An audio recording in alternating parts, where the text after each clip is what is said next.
Pratama, tapi ada aditya satu lagi nih, Fedrian Syah. Oke, ya saya mohon izin saya buka dulu. Selamat siang Bapak Ibu, teman-teman semuanya. Selamat pagi untuk teman-teman yang sedang di Jerman.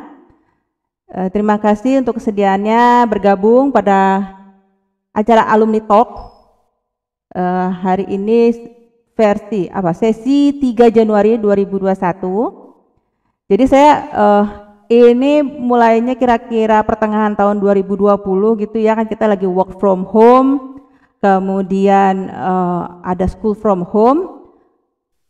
Tadinya sempat mau pakai nama lain, tapi kemudian entah kenapa nyantol di kata-kata far from home. Itu kata-katanya sebenarnya film Spider-Man ya. Akhirnya saya keterusan gitu, karena iramanya bagus ya, work from home, school from home, ini far from home. Artinya home-nya tetap di Indonesia walaupun sekarang sedang ada di Jerman, mungkin ada yang sekolah, ada yang mau kerja, mungkin ada untuk beberapa waktu tetap di Jerman, tapi home mudah-mudahan masih di Indonesia ya teman-teman. Oke, jadi hari ini kita mengundang 5 teman. Itu ada Steve Yuwono. Halo Steve. Steve Yuwono ini, jadi 5 ini secara spesifik memang saya kebetulan dapat informasi dari Steve ya. Jadi sedang ada 5 alumni Industrial Engineering SGU yang sedang dalam waktu bersamaan ngambil studi lanjut di Zuidwestfalen. Jadi Zuidwestfalen ini selama ini dari awal Swiss German University berdiri itu menjadi partner university. Jadi mahasiswa itu pas semester 6 ambil beberapa course di Jerman, di kampus yang di SUS, kemudian magang, itu kira-kira 22 minggu, jadi sekitar 1 September sudah di Indonesia. Biasanya berangkatnya tuh di akhir Januari ataupun di awal banget Februari ya. Jadi kalian nggak pernah ngerayain ulang tahun saya gitu bocorannya, karena saya ulang tahun di awal Februari. Nah, jadi ini karena Steve bilang, oh kita lagi ada berlima, oke kita ketemu yuk Steve yuk, online ya. Sekarang mumpung lagi zamannya Zoom, semua dapat akses Zoom.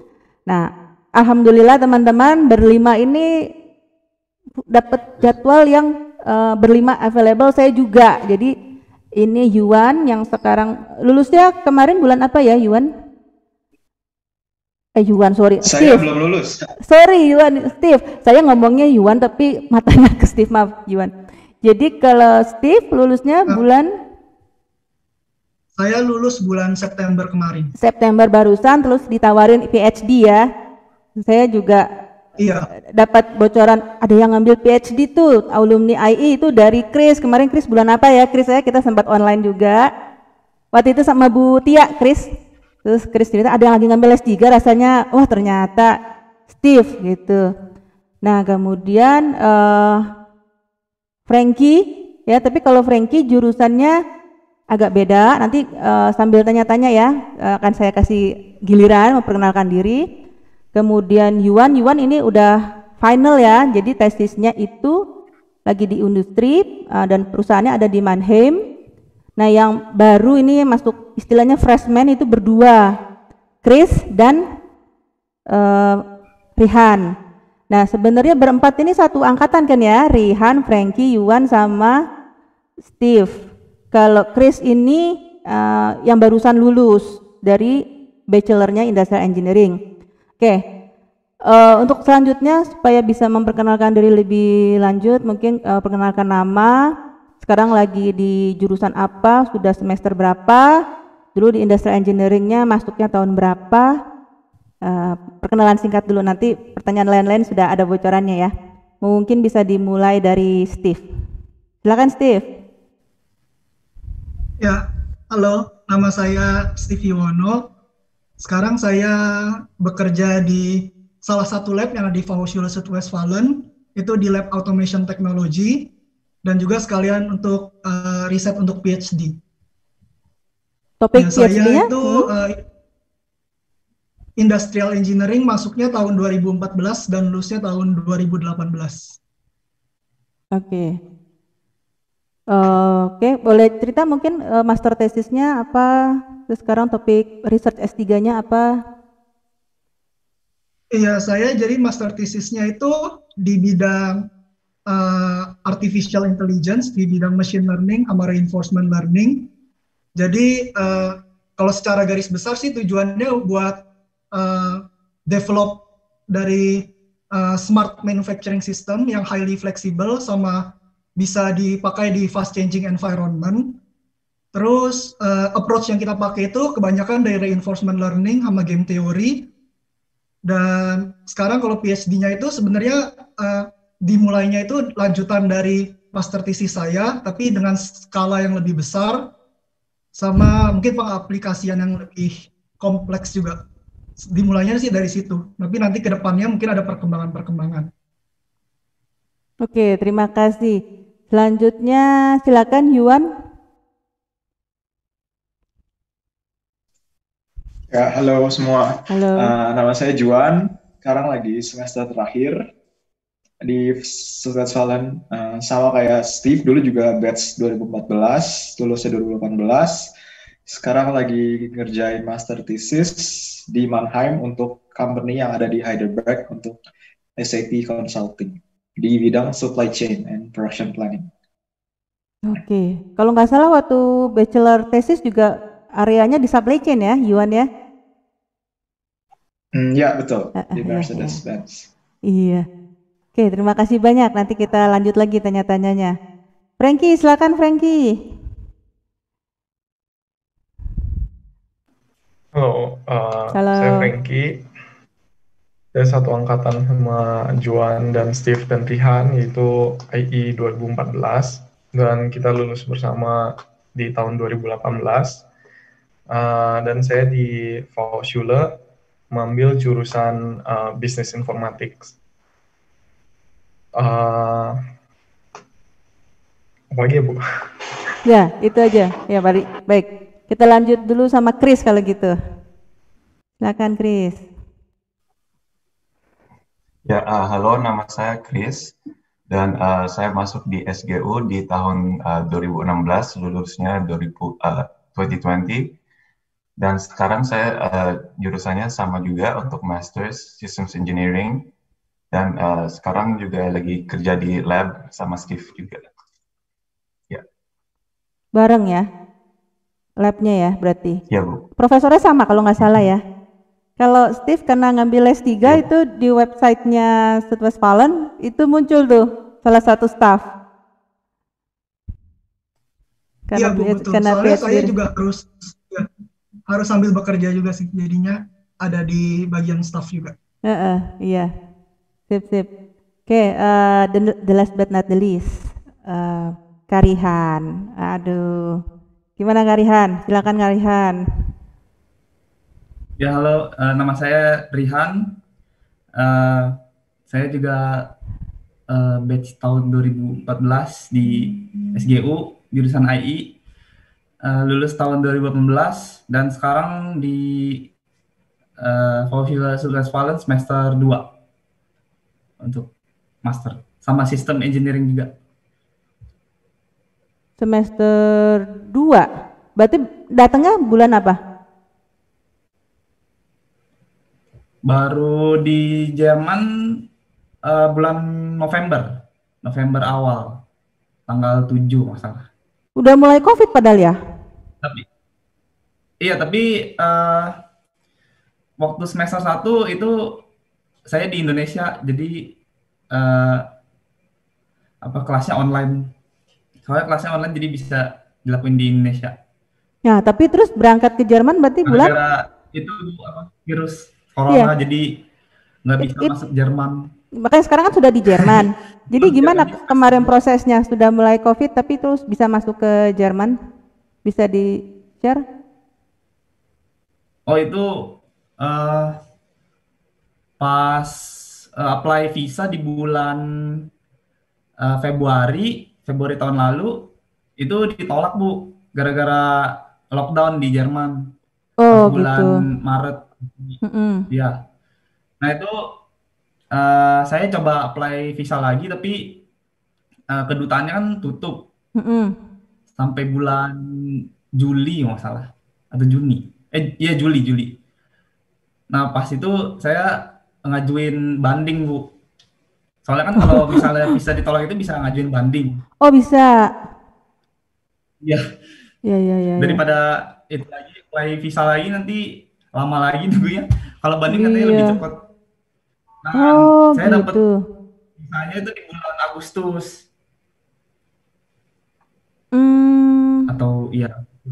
bisa ya berarti ya. Oke. Terus semua diurus terus baru bisa ke Jerman bulan November. Tapi Ya, semester ya. satunya saya di Indonesia, Bu. Oh, gitu. Ya, ya, ya. Heeh. Oke, terima Bisa kasih. online juga. Nanti kita nanya-nanya lagi lebih lanjut, terus mungkin ini ada adik-adiknya udah mulai ada yang muncul ya, ada Pascal, ada Rania. Nanti silakan kalau ada pertanyaan dicatat dulu. Kemudian nanti bisa di ini, Bu Ima nanti juga boleh ditanyain ulang apa itu maksudnya banding. Sekarang kita mulai ini dulu ya. Kalau Jadi, banding oh ya gimana? Mau dijawab boleh. itu ada yang nanya, Bu. Iya Bu Ima itu.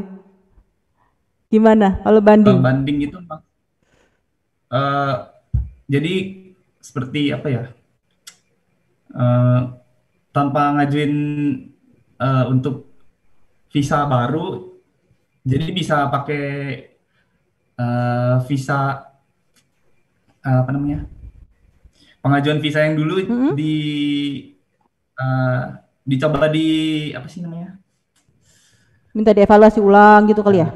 Gimana? Kata-katanya Ya, gitu. prosedurnya ada di websitenya? Dengan cara bagaimana, Rihan? Ada. Itu Ada caranya. saya juga nanya ke orang kedutaannya, katanya bisa ngajuin banding, jadi nggak perlu ngajuin janji visa lagi yang baru. Berapa lama itu prosesnya? Prosesnya kira-kira 4 minggu. Oh, Ya, itu 1 cukup bulan. cepat ya? 4 Iya. minggu ya. Lebih cepat dari bikin visa baru kalau banding. Untung Ya. bisa ya. Info baru. Iya, Baru, Ibu. penting Oke. penting banget itu Bu. Kita kan Iya. nggak kepikir ya. Kayaknya aduh mungkin yang pernah apply visa terus ditolak kan agak-agak patah semangat. Dengan ini mungkin bisa jadi satu informasi bahwa sebenarnya masih ada pintunya gitu. Oke, kita lanjut ya. Jadi rencananya nanti itu akan ada beberapa bagian. Bagian pertama itu tanya jawabnya mengenai pengalaman setelah tamat dari SGU. Kemudian yang kedua itu adalah pengalaman kuliah di SGU. Jadi kita malah alurnya bolak-balik ya. Setelah dari SGU bagaimana, kemudian cerita tentang SGU bagaimana. Kemudian yang ketiga tentang rencana ke depan, habis ini mau kemana. Nanti yang terakhir itu ya mungkin lebih kayak perenungan lah gitu ya. Kalau diingat-ingat awalnya tuh dari tamat S3 SMA tuh bagaimana gitu ya. Nah, sekarang pertanyaan yang bagian pertama dulu. Nah, ini kan ini waktu tamat S1 dari Industrial Engineering SGU.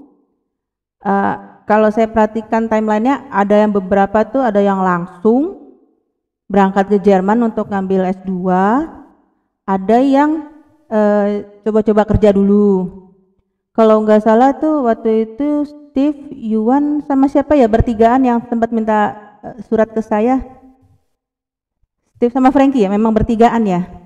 Kalau nggak salah ngelamarnya nggak langsung ke Zuidwestfalen kan ya, nggak cuma satu gitu, lebih dari satu kan apply-nya. Tapi akhirnya bertiga sama-sama di Zuidwestfalen atau gimana? Kan saya banyak yang minta jadi lupa-lupa ingat. Jadi mungkin itu dulu yang saya tanya. Jadi waktu baru tamat dari S1 ya, dari Industrial Engineering SGU, apa sih yang dilakukan sampai akhirnya join ngambil S2 di Fachhochschule Zuidwestfalen di SUS. Mau siapa duluan yang mulai? Silakan. Mbak tunggu-tungguan, ditunjuk aja nggak apa-apa ya? Mulai dari Chris. Yang paling muda. Mulai dari Chris, pengalamannya gimana bisa setelah selesai S1 di IE langsung ngambil S2 di Zuidwestfalen. Silakan Chris. So sebenarnya rencana saya itu awalnya ke Jerman saat semester 8 untuk kerjain tesis doang kan Bu. Iya betul. After that sebenarnya saya mau balik ke Indo setelah tesis, terus ya tesis cukup lama, cukup stres juga, so sebenarnya mau pulang ke Indo, makan, relax gitu lah. Ya. Tapi gara-gara COVID juga, ya nggak bisa pulang gitu. So rencana saya, instead of going back, saya di offer sama supervisor saya yang during tesis itu, untuk katanya master saja gitu. Dan ya saya ikut S2 saja gitu. Oke. Ini buat teman-teman Bapak Ibu yang baru kenal Chris. Chris ini paspornya bukan Indonesia, tapi bahasa Indonesianya sudah lancar. Awal masuk SGU sih agak susah. I have to speak in English with him. Ya, jadi Chris ini dari Filipina. Tapi SMA sudah di sini ya, Chris ya. Dari kelas berapa Chris di sini? Ya, di benar, Indonesia? Bu. Apa, Bu? Di Indonesia dari udah lama, Bu. Dari SD kelas 2. Kelas 2 ya, makanya bahasa Indonesia sudah lancar. Tapi lebih lancar in English ya. Kadang-kadang kalau saya ngomong apa udah terlalu native Indonesia pasti nanya Chris. Oke, thank you. Jadi waktu itu karena berangkatnya sebenarnya karena ngambil tesis ya, ditawarkan ngambil tesis di Fakultas Westphalen dengan Prof. Siapa namanya? Nama profnya siapa? Prof. Swung. Profesor. Nah, begitu sudah sampai di Jerman ternyata COVID, malah mau pulang juga kagok istilahnya ya. Jadi nanti ngurus-ngurusnya bagaimana, akhirnya malah ditawarkan lanjut S2. Dan untuk S2-nya beasiswa atau bagaimana, Chris? Bisa diceritakan sama teman-teman di sini? Sebenarnya harusnya di Jerman itu, I think also my kakak kelas juga emang setahun harus ada block account 10.000.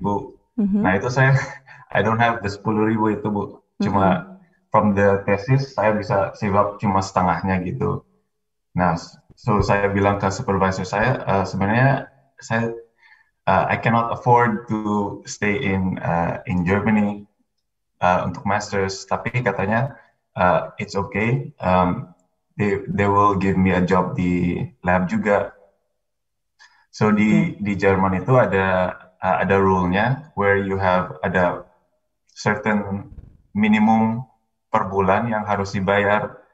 Nah, tapi kalau if misalnya kalau bekerja habis itu udah ada at least mencapai threshold itu, then alles good. Oke. Jadi sekarang kuliahnya bayar tetap bayar? Dari cuma per semester, Bu, which is like berapa ya? 200-an ya? Bisa cover sendiri dari itu sebagai asisten di lab ya? Iya, bisa. Oke, thank you. Kemudian yang sama-sama tesisnya di Westphalen yaitu Frankie.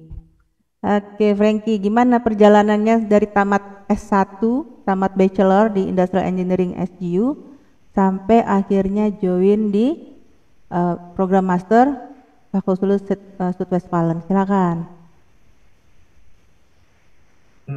Jadi dulu kan sempat tesisnya sama Profesor Weber di FH.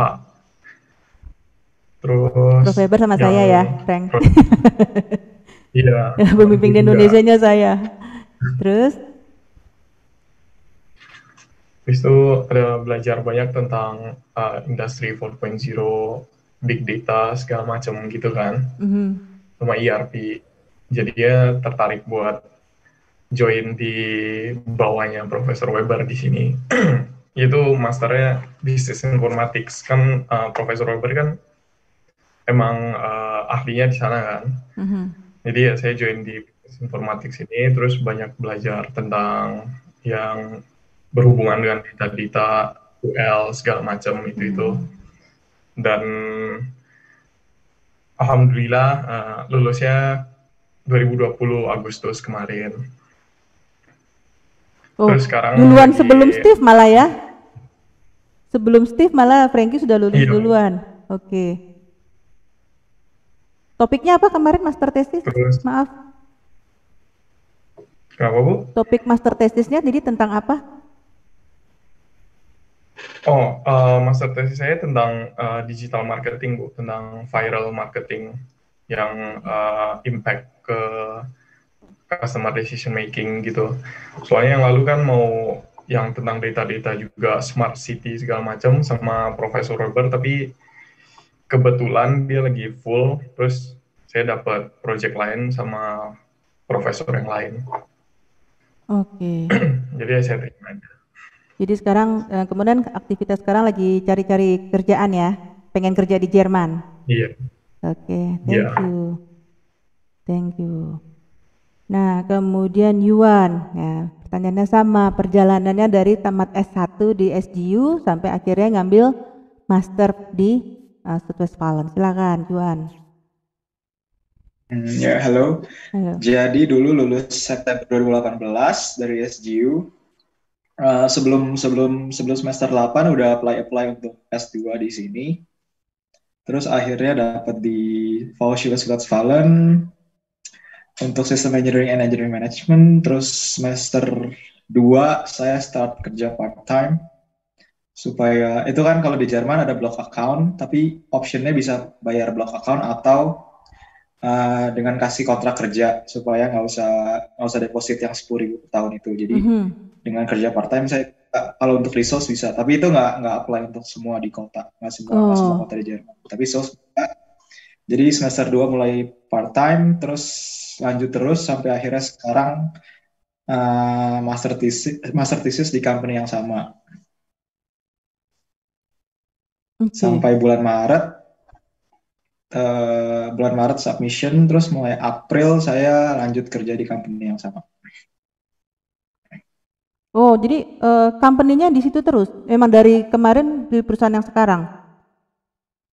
Iya, dulunya awalnya part-time jobnya di Moon, terus saya pindah ke headquarter di Heidelberg. Terus kerjanya nanti juga training dulu di Heidelberg. Mungkin setelah itu saya pindah ke cabang lain, ke kota lain. Tapi harus training dulu 4 bulan untuk SAP trainingnya.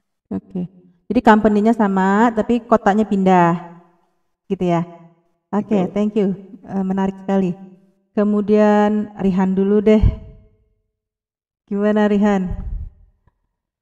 Ini Rihan kan sebenarnya lulus S1 udah tahun berapa Rihan? 2018. Oke. Gimana tuh 2018 ke 2020 sampai akhirnya memutuskan ngambil master program di Zuidwestfalen? Ya, pertamanya lulus saya ini dulu Bu, kerja dulu Bu. Sama teman juga di Indonesia yang ya. Tapi apa namanya? Jadi perusahaan startup gitu Bu. Sama 1 tahun saya lihat nggak ada perkembangan gitu, jadi saya mutusin buat lanjutin kuliah di Jerman aja. Ya, kalau startup itu butuh waktu ya. Sementara sekarang pada berlomba-lomba, jadi kalau agak lama kayaknya gregetan gitu ya. Iya, kalau saya juga begitu banyak perkembangannya, jadi saya mutusin buat lanjut kuliah aja. Oh gitu. Habis itu mungkin cari kerja di Jerman juga. Iya. Gitu Bu. Siap. Oke, interesting. Ya.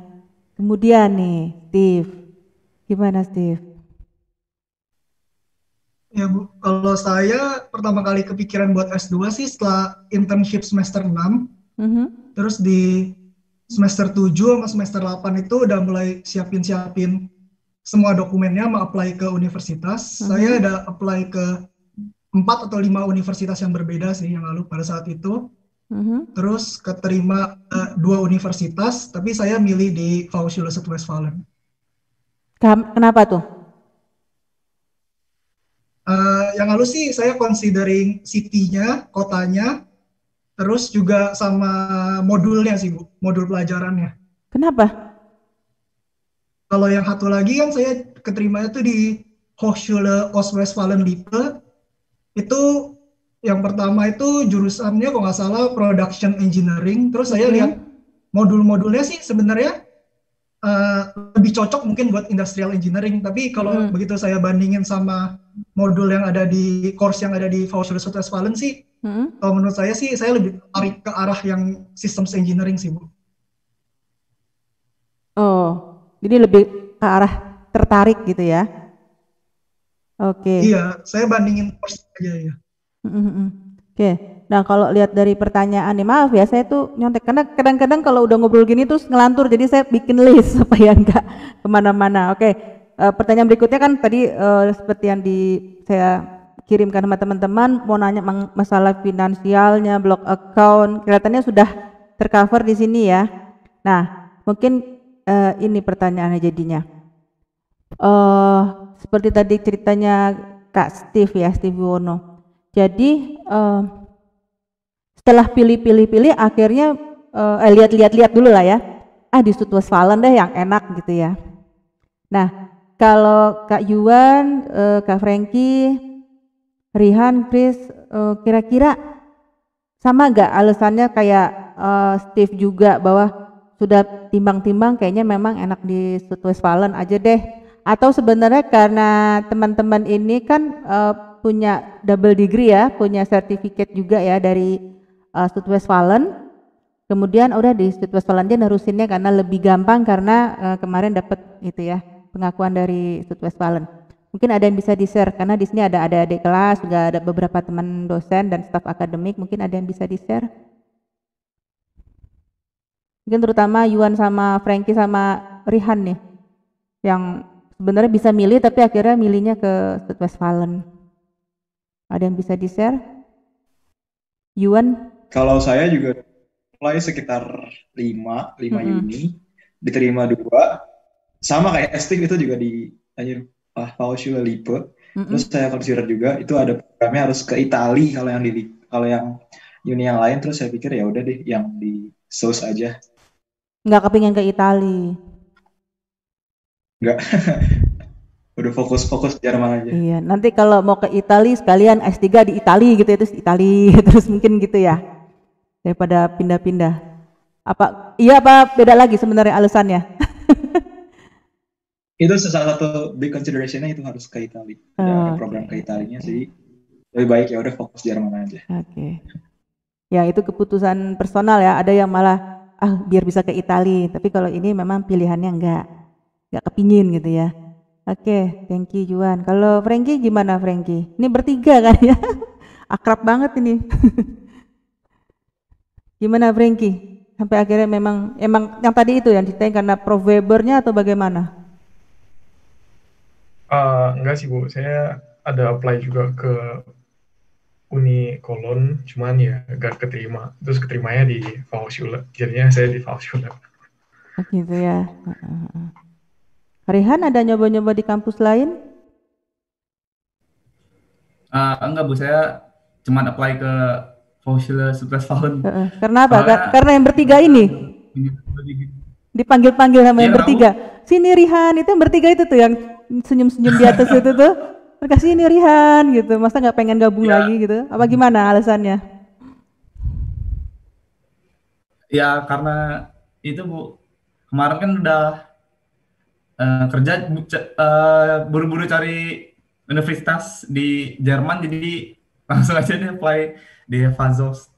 Biar langsung terima. Daripada nyari-nyari lagi takutnya nggak keterima terus repot lagi. Soalnya udah mepet juga Bu waktu itu pendaftarannya kan saya mulai daftarnya Desember. Iya, kalau ya keputusannya mungkin waktu itu pas sekolah aja deket ya sama deadline ya. Jadi kalau mau cari-cari lagi ntar mundur lagi 1 tahun gitu ya. Iya. Gitu. Nah, oke, thank you Rihan. Nah, kalau Chris ini ya. Chris ini seperti Frankie. Jadi waktu semester 6 internship-nya di Südwestfalen juga ya, Chris ya. Nah, kemudian waktu semester 6 internship di sana ditawarkan untuk kalau mau nanti tesis project kesini aja lagi. Nah, jadi mirip sama Frankie, tapi ini sama Prof Swung. Jadi semester 8 sama ya sekitar Februari ya Chris ya, berangkat lagi ke Jerman dan Chris, untuk master tesisnya, bachelor tesis itu untuk waktu itu programnya Maret sampai bulan apa ya, Chris ya? Sebenarnya 3 bulan kan ya, Maret. Oh, sampai Agustus memang diprogramkan untuk itu ya, bachelor tesisnya ya, tesis projectnya. Iya. Nah, itu di support dengan Erasmus. Jadi kebetulan dapat undangan untuk Erasmus. Wah, ini pas nih, pas Chris mau berangkat. Jadi waktu Frankie sayang tuh lagi nggak ada opportunity untuk Erasmus. Sebenarnya tahun ini kita ada lagi ditawarin Chris, tapi kebetulan teman-teman, ya mungkin karena pandemi ini ya, kalau waktu Chris kan mau berangkat langsung berangkat aja, kalau sekarang kan maju mundur gitu istilahnya ya, situasi bagaimana, jadi tidak ada yang memprogramkan untuk ngambil bachelor tesis ke SUS gitu, jadi nggak ada yang apply dari IE. Nggak tahu kalau dari mekatronik atau dari jurusan IT atau jurusan lain, saya nggak tahu, tapi kita di-invite lagi sama Westfalen. Nah, ini ada pertanyaan dari Ibu Susanti. Nah, waktu apply master program di SUS ya, di Fakultas Westfalen, yang dipakai ijazah dari SGU atau yang dari FH?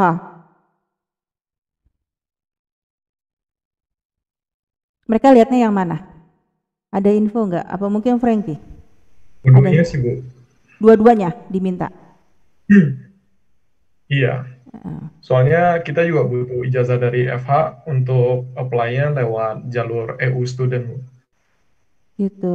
Jadi ini Frankie sama Yuan sama Steve bertiga sama-sama pakai 2 surat gitu ya. Ada ijazah dari SGU sama ijazah dari FH. Rihan bagaimana? Iya, saya juga sama, Bu. Dua-duanya. Pakai dua-duanya. Pertanyaan saya sekarang buat Chris.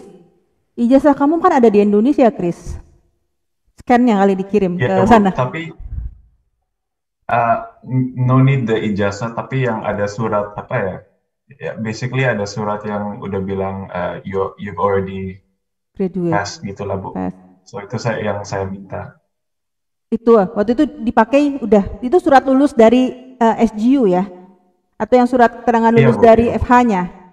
Atau dua-duanya yang dipakai? Itu dari SGU sama FH setahu saya. Karena kan surat yang keterangan waktu tesis itu ada yang bahasa Jerman tuh. Dua-duanya dipakai ya? Iya, Bu. Iya, oke. Gitu ya, Bu Santi. Terima kasih. Nah, ini yang sudah ngerasain physically kuliah di SUS ya, ini kan bertiga nih. Frankie, Yuan, sama Steve ya. Kalau Chris waktu zamannya semester 6 ya, internship. Rihan belum ya, sekarang masih online ya? Atau Rihan sudah mulai ada ke kampus juga? Masih online, Bu. Masih online. Semua kuliah online. Kecuali ujian. Kalau ujian yang tertulis itu nanti dijadwalin buat ke kampus. FH-nya. Jadi di kampus itu mungkin satu ruangan berlima gitu ya. Karena kalau online kan belum tahu juga sih. Belum tahu juga, iya deh. Iya, belum tahu. Soalnya kan datang semester ini. Oh gitu. Tapi setahu saya sih 20-an orang gitu satu ruangan. Oh masih bisa, ruangannya besar sih ya, 20. Iya. Mungkin yang bertiga nih, Steve, Yuan, sama Frankie. Gimana sih suasana kuliah di kampus FH ya Westfalen? Maksud saya mungkin kan teman-teman ada yang pernah mampir ke kampus-kampus yang ada di Indonesia juga ya, kalau sama SGU mungkin suasana juga beda lagi ya, tapi jadi ada beberapa macam lah suasana di kampus. Apa sih yang sangat dirasakan kuliah di Westfalen? Pasti berasa bedanya lah, makanya mau kuliah ke Jerman gitu ya. Ada yang bisa di-share? Frankie, kira-kira berkesan buat Frankie kuliah di FH? Oh, saya sih suka suasana kelasnya ya, Bu. Diverse gitu, Bu. Jadi classmate-nya dari berbagai negara gitu-gitu. Terus saya cuma satu-satunya orang Indo yang di dalam kelas. Jadi ya karena diversity itu ya saya demen aja sih, Bu, kayak banyak teman yang dari negara-negara lain. Iya. Saya kan sebelum hari ini gitu ya, saya browsing-browsing ulang gitu ya. Dulu sudah pernah bacalah informasi tentang SOS ya. Salah satu yang menjadi apa ya, nilai tambah kalau kuliahnya di SOS itu, Fakultas Westfalen adalah bahwa mahasiswa itu datangnya dari berbagai negara. Seperti itu ya. Paling banyak mahasiswa Benar. dari negara mana selain dari Indonesia? Cuman Frankie, waktu pengalaman Frankie ya. Ini berarti di bisnis Iya, informatik ya nama jurusannya ya. Nah, temannya iya Frankie Bu, paling banyak benar. dari negara mana? Eh, Kayaknya rata deh Bu. Paling banyak paling Vietnam ada 5 orang, terus Cina ada 4 orang, habis itu ada Rusia juga 3-4 orang gitu-gitu. Terus Bangladesh, Pakistan juga banyak. Kalau orang Jermannya benar, jadi ada berapa persen kira-kira? Kira-kira lah. Karena memang isunya gitu ya, Di kelas saya diversity-nya waktu tinggi itu, ya. di kelas saya waktu itu orang Jerman cuma 3 orang Bu kayaknya, seingat saya ya.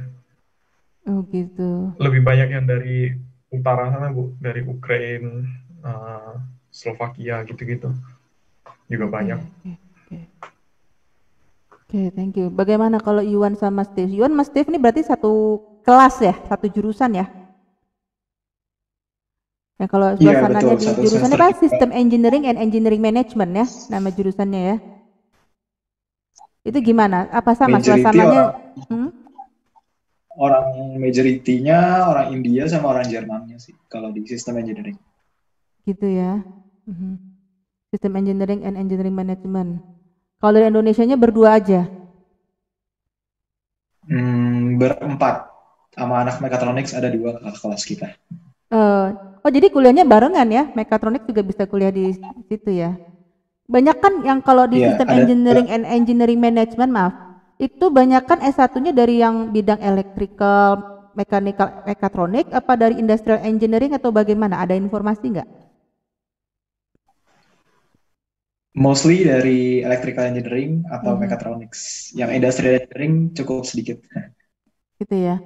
Nah, ada kesulitan nggak tahu. Saya kalau mengambil judulnya ya, System Engineering and Engineering Management, itu sebenarnya area yang cukup gini, kalau sistem engineering itu banyak bahasnya tuh ke electrical engineering, tapi engineering management itu satu sisi lebih kayak industrial management gitu ya.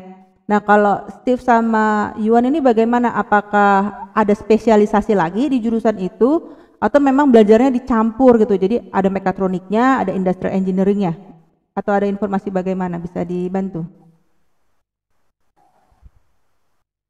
Yuan? Boleh Steve gantian? Itu Steve. Ya, jadi kita pas begitu daftar sistem engineering, kita ada pilihan Bu. Kita mau Iya. ambil pathway-nya itu mechanical, electrical, atau mechatronics.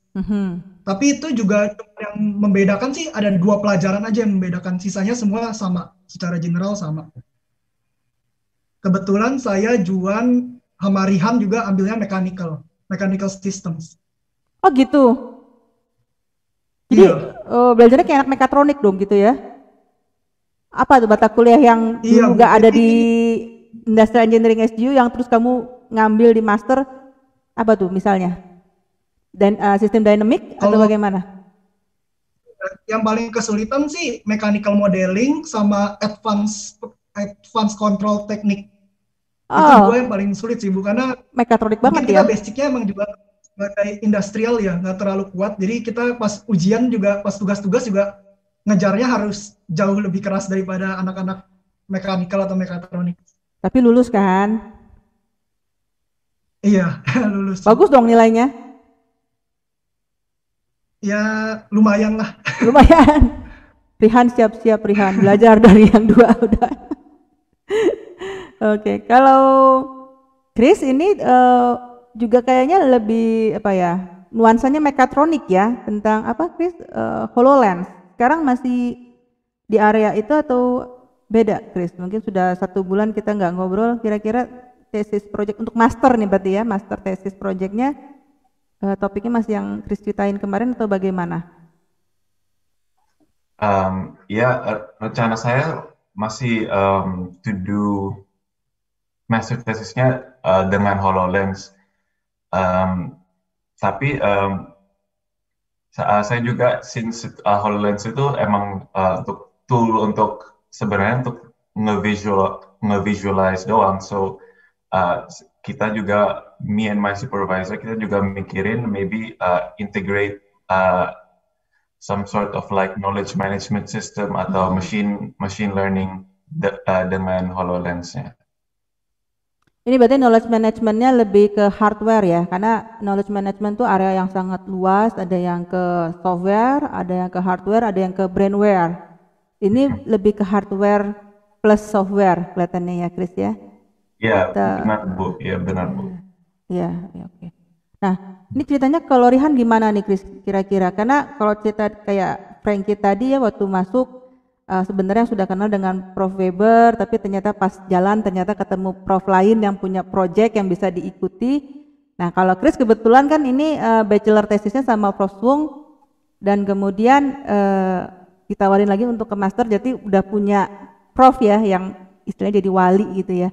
Nah, kalau Rihan nih kira-kira ada gambaran nggak? Mungkin Rihan kan masuk masih online, mungkin dari Chris bisa sharing ada kejadian dulu seniornya Chris di lab yang pernah mirip sama Rihan, apakah atau mungkin ada informasi sebenarnya Rihan bisa join juga di labnya Chris, atau Rihan bisanya ke Prof mana, atau mungkin Prof Ulf Witkowski ya kemarin yang nguji Rihan. Gimana kira-kira? Pak Rihan yang malah mau sharing sebenarnya sudah ditawarkan join ke lab mana? Belum ada sih Bu itu. Tapi saya ada rencana buat di lab juga nanti mau coba tanya. Ya. Mesti kalau ini untuk nih. Sekarang sih belum Bu. Belum ya? Gitu. Iya belum. Ini ada Nabila kebetulan. Nabila. Sebenarnya kalau Nabila itu jurusannya sama dengan Steve, dengan Juan. Saya juga SIM mekatronik Bu. Beda jurusannya? Iya beda. Beda. Oke. Nabila ini sama, jadi ambil S2 di sana dari bulan apa sampai tahun berapa sampai tahun berapa? Nabila saya agak-agak lupa. Bahkan berangkat 2016 ya? 2016 sampai 2018. Ngambil S2. S2. Sekarang jadi posisi di Jerman sedang bekerja, Nabila? Iya, dari 2018 Agustus sampai sekarang kerjanya. Di SUS, di kampus Westfalen atau di perusahaan lain? Di lab energi Versorgung sama Profesor Ort Johan. Oh, itu dulu tuh pernah ada yang ya Prof itu pernah bimbing beberapa mahasiswa, itu yang saya ingat tuh Kevin Susanto juga sama Prof Ort Johan juga itu untuk ngambil ya. Iya. Waktu master tesis pembimbingnya Profnya sama beda? Sama Profesor Kribus. Ya saya ingatnya waktu berangkat lu sama Prof Kribus ya, kan waktu mau berangkat mampir dulu tuh ke ruangan saya Nabila, ceritanya kan sama Prof Kribus, tapi sampai sana akhirnya tetap master tesis sama Prof Kribus tapi ditawarin kerjanya sama Prof yang lain lagi. Soalnya Profesor Kribus udah harus pensiun tahun itu. Sekarang udah pensiun Prof Kribus? Gak berasa ya? Jadi ganti jadi Profesor Heidelberg, tapi belum pernah ketemu sama Profesor Heidelberg, jadi pindah ke Profesor Ort Johan waktu itu dapat kerjanya. I see. Kalau di Jerman profesor pensiun umur berapa? Bisa tahu nggak? Aku kurang tahu Bu. Kalau di sini tuh 70. Prof Kribus kelihatan masih muda sih. Mungkin penampilannya muda. Nggak lanjut ngambil S3, saya pikir lagi ngambil S3 Nabila. Belum ketemu topik yang tepat sih Bu. Kayak ya. Kalau sampai harus PhD pengennya cari yang match sama skill. Oke. Tapi ini jadi belum ada rencana pulang ya? Sekarang ya mau cari permanent position dulu sih sebenarnya tujuannya. Katanya ini juga Frankie, Juan, Steve ya. Chris juga ya rencananya kepengen untuk beberapa waktu. Kayaknya betah ya di Jerman ya. Saya mungkin kalau seusia teman-teman kalau udah injak Jerman males pulang juga. Bisa diceritain nggak nih? Ini pertanyaan di luar dari list nih. Nggak apa-apa Nabila ikut aja. Apa yang bikin betah di Jerman? Nah, Chris langsung tersenyum. Apa yang bikin betah di Jerman? Nabila deh. Nabila nih pakai kerudung ini kadang-kadang kalau dipikir di Jerman itu gimana penerimaannya? Apa mungkin karena banyak orang Turki juga ya pada kerudungan? Gimana penerimaannya? Apakah mereka welcome sehingga Nabila masih betah gitu? Sebenarnya sih aku mungkin agak open minded soal itu ya. Jadi aku sebenarnya nggak mikirin orang lain secara apakah minoritas atau mayoritas gitu. Jadi aku nggak pernah kepikiran ada Cuek masalah aja. pakai jilbab atau enggak gitu sih, Bu. Saya ini kan sering main Facebook masih, jadi Nabila itu beberapa kali posting ya, maaf ya, tapi nggak apa-apa dong, seneng dong malah dilihat sama dosennya dulu. Nabila itu temennya ya orang Jerman dan orang-orang Barat gimana tahu lah, jadi ya bener-bener kayaknya agama itu urusan kita sama Tuhan ya, gitu kan. Kalau berteman bebas aja gitu mereka ya, akrab gitu. Saya lihat sama Nabila rangkul-rangkulan gitu kan, asik aja. Tapi masalah apa mungkin kalau kegiatan hari-hari makan apa gitu masak sendiri ya berarti ya kalau Nabila ya, atau gampang karena banyak orang Turki? Ya kalau makan ya ini sih bisa masak, terus toko-toko yang Turki juga lumayan aksesnya bisa dicapai, nggak terlalu jauh. Kalaupun harus ke kota lain juga masih bisa naik kereta. Oke. Sip. Sukses lancar terus. Nah, kalau Juan, apa yang bikin betah di Jerman? Kayaknya tapi karakternya Juan memang cocok di Jerman, Juan. You know what I mean. Sebenarnya kalau dibilang betah sih nggak terlalu ya. Oh, nggak justru. Apalagi sejak pindah ke kota baru kan, ini teman-teman uni di kota yang lain. Jadi di sini harus cari teman, ya harus struggling lagi sih. Tapi yang bikin betah ya mungkin karirnya cocok, terus untung bisa lanjut, jadi itu yang ada prospek yang lumayan baik. Jadi mungkin ya istilahnya jauh dari rumah ya, far from home itu pasti ada suka dukanya. Ada yang pernah bilang hujan emas di negeri orang lebih enak hujan duit di negeri sendiri, salah ya, hujan air gitu kan. Jadi tapi kadang istilah gini ya, mungkin pernah dengar beberapa waktu lalu saya juga ngobrol gini sama Kak Waldorf ya, yang sudah lama di Jerman, sudah berapa tahun tuh, cukup lama deh kalau ada pernah lihat rekamannya.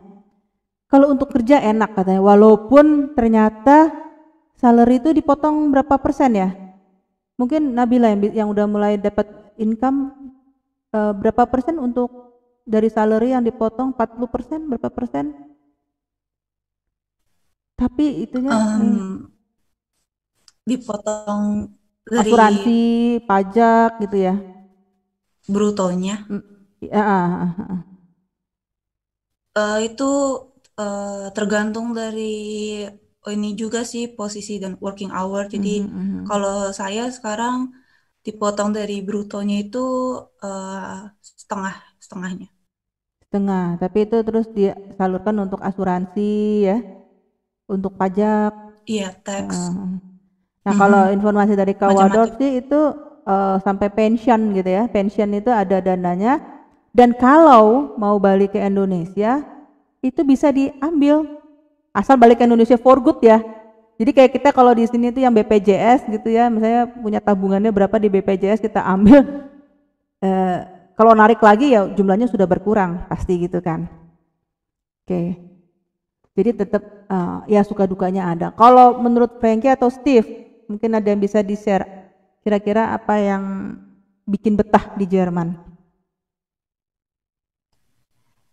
Ya, kalau dari saya sih yang bikin betah di Jerman sama kayak Juan sih Bu, ada job opportunity-nya di sini untuk bekerja sesuai dengan bidang yang kita pelajarin itu lumayan besar. Jadinya ya kalau menurut saya sih selagi masih muda, masih banyak waktu, jadi uh, mending mencari banyak pengalaman dulu dari Jerman. Apalagi kan juga sekarang juga di sini industri 4.0-nya kan benar-benar berkembang pesat.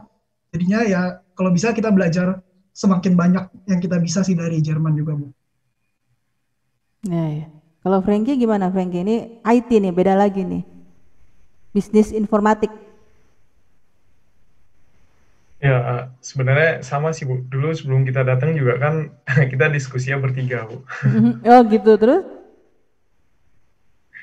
Jadi kalau bikin betahnya sih ya emang opportunity-nya sama ya paling apa ya Bu. Saya dari dulu juga waktu di Tangerang juga udah jauh dari rumah. Jadi Iya ya. waktu kesini ya juga biasa-biasa aja sih Bu, jauh Apa? dari rumah. Apa nama hometown-nya Frankie? Saya lupa namanya. Rengat, Rengat. Itu di? di Riau. Riau. Iya, itu saya sekali seumur hidup tuh tahu ada wilayah namanya itu tuh, langsung ketawa teman-temannya. Oke. Memang jadi kalau tadi cerita industri 4.0 ibarat fashion ya, kalau kita ngomongin brand terkenal gitu ya di Jerman, tren tahun 2021 sampai Indonesia bisa 2029 mungkin itu baru masalah fashion. Gimana kalau masalah teknologi gitu kan? Jadi industri 4.0 itu memang satu inisiatornya itu ada di Jerman. Artinya teknologinya berkembang dulu di sana gitu kan. Masuk Indonesia tuh bisa 5 tahun sampai 8 tahun kemudian gitu. Istilahnya sebenarnya mungkin salah satu opportunity jika sewaktu-waktu mau pulang ke Indonesia, pengalaman ikut di teknologi itu misalnya kayak Chris gitu ya, kalau ngomong HoloLens di Indonesia belum ngetren pakai HoloLens gitu ya, masih mahal. Tapi if someday mungkin 8 tahun 10 tahun sekarang banyak yang butuh pakar tentang HoloLens di Indonesia, terus Chris aku mau pulang ke Indonesia gitu ya, melakukan apalah di Indonesia, bisa dengan saya punya pengalaman mengembangkan riset tentang HoloLens, siapa yang mau hire saya di Indonesia. Dan tentu kalau orang lagi banyak permintaan gitu lain ya penawarannya, mungkin salah satunya itu. Oke, ada yang mau tanya? Belum ya? Atau ada yang mau tanya? Ini part 1 tentang Ya, silakan Adita. Bu. Oke, saya tadi DM Nabila. Nabila kan kerja di sana. Tugasnya apa? Nabila sudah terangkan saya pakai bahasa Indonesia, tapi ada ponakan saya nih, ada anak teman juga yang ingin tahu. Nabila bisa jelaskan dengan lebih mudah, Nabila? Ya Bu. Tugasnya sekarang di sana? Tugasnya? Pekerjaan saya sebagai programmer di lab energi Versorgung itu untuk memprogram Ethercat Master. Jadi itu berhubungan dengan data measurement buat power plant. Ya, saya saya di tim programmingnya, ada tim hardware-nya. Jadi kebanyakan pekerjaannya pakai bahasa C, terus harus paham tentang database. Kebanyakan di saat ini semua tasknya lingkupnya di data processing.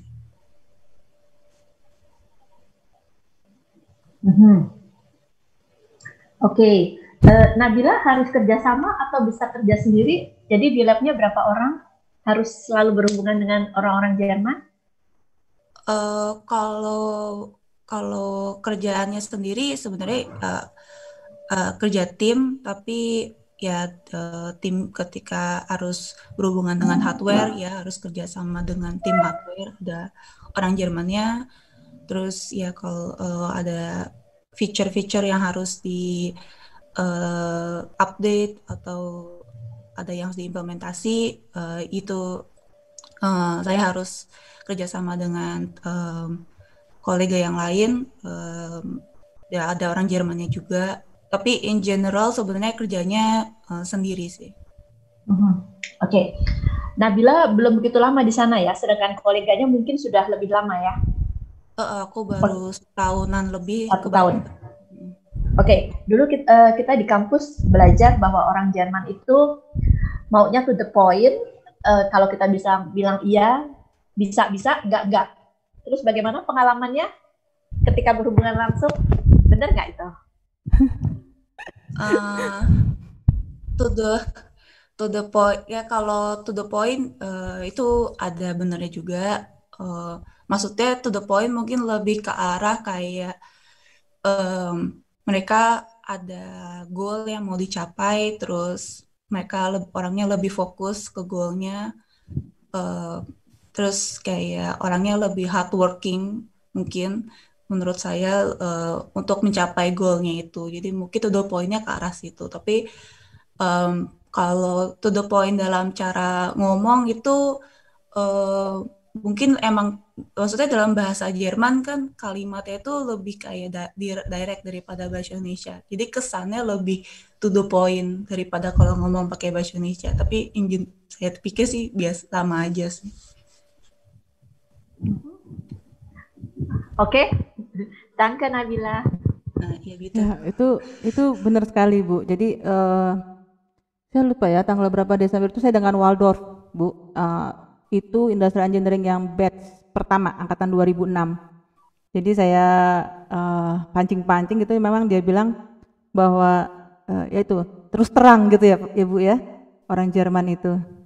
Jadi pernah suatu saat tuh dia dimarah-marahin sama bosnya. Tapi ya sampai situ, begitu besok pagi-pagi datang juga hello good morningnya udah biasa lagi. Tapi kerjaan harus diberesin. Tapi ya nggak basa-basi gitu ya Nabila ya, nggak ada basa-basi, kalau negur langsung, nggak pakai hiasan, langsung aja. Benar sekali itu Bu. Oke, ada yang mau ditanya lagi? Kalau belum ada, saya lanjut dulu. Ini mau nanya-nanya tentang pengalaman selama waktu di SGU. Ya, jadi waktu di SGU itu apa yang masih terkenang sampai sekarang? Mungkin Frau Devita sama Bu Imanya yang paling terkenang, yang lain-lain karena bahasa Jermannya sama ibu-ibu ini ada berapa dosen ya waktu itu bahasa Jerman? Apa enggak? Apa berlima ini? Berapa, Juan? Sekarang kami berempat. Dulu waktu di SGU lama ya berenam atau 7. Oh ya. Ya, sempat sempat banyak sekali ya. Nah, jadi gimana teman-teman, mungkin ada yang mau di-share apa yang paling terkesan selama di SGU, dan salah satu uniqueness-nya dari SGU adalah program magangnya yang 2 kali, kemudian ada program ke Jermannya, dan ini kebetulan yang Steve sama Juan sama-sama ya bachelor tesisnya itu ke Mercedes-Benz Indonesia. Kalau Frankie sama Chris itu di lab di Hochschule Südwestfalen.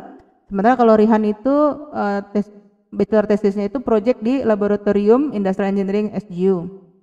Ya. Nah, sekarang saya mau nanya dengan kelima-limanya apa yang paling berkesan dan apa yang menurut teman-teman berlima ini dirasakan sangat besar manfaatnya, yang memberikan value sehingga sekarang berani ngambil master di Jerman, bahkan untuk Steve bisa sampai berani ngambil S3 di Jerman. Ada yang bisa di-share? Steve dulu. Kalau saya sih rasa sih dampaknya banyak sih Bu. Apalagi terutama yang internship semester 6 itu, karena pas kita pertama kali ke Jerman juga kan kita juga nggak tahu sama kondisi di Jerman kayak gimana. Terus bahkan kadang kita kerja langsung ke industri juga belum pernah. Jadi itu pengalaman yang sangat berharga sih, gimana kita harus survive, harus adapt sama situationnya saat itu.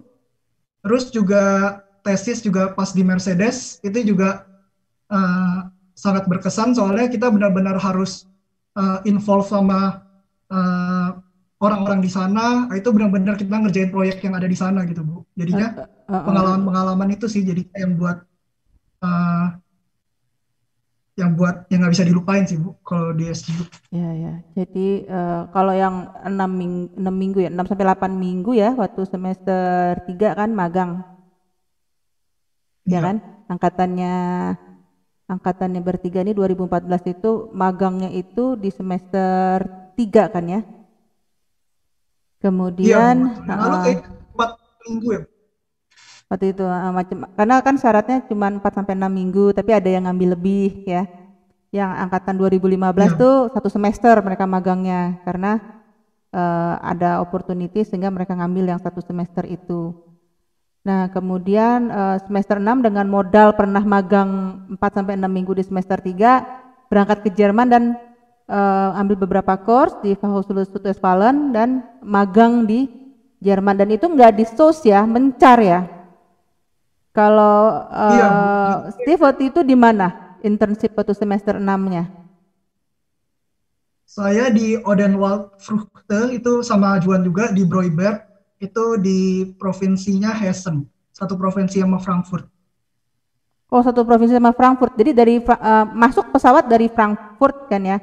Oh, tapi kamu menjauh dulu kan ke SOS itu, naik kereta menjauh dulu dari Frankfurt, terus malah ininya balik lagi ya, mendekati Frankfurt. Kan beda provinsi kan, kalau SOS sama Frankfurt. Beda provinsi. Oh, Yuan sama Steve berdua sama. Bisa cerita nggak waktu itu dapat pekerjaannya ngapain waktu internship di semester 6?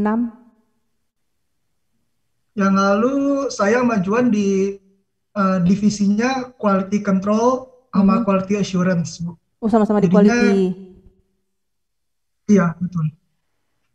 Dapat kerjaannya ngapain? Nyatetin data, motion study, atau apa?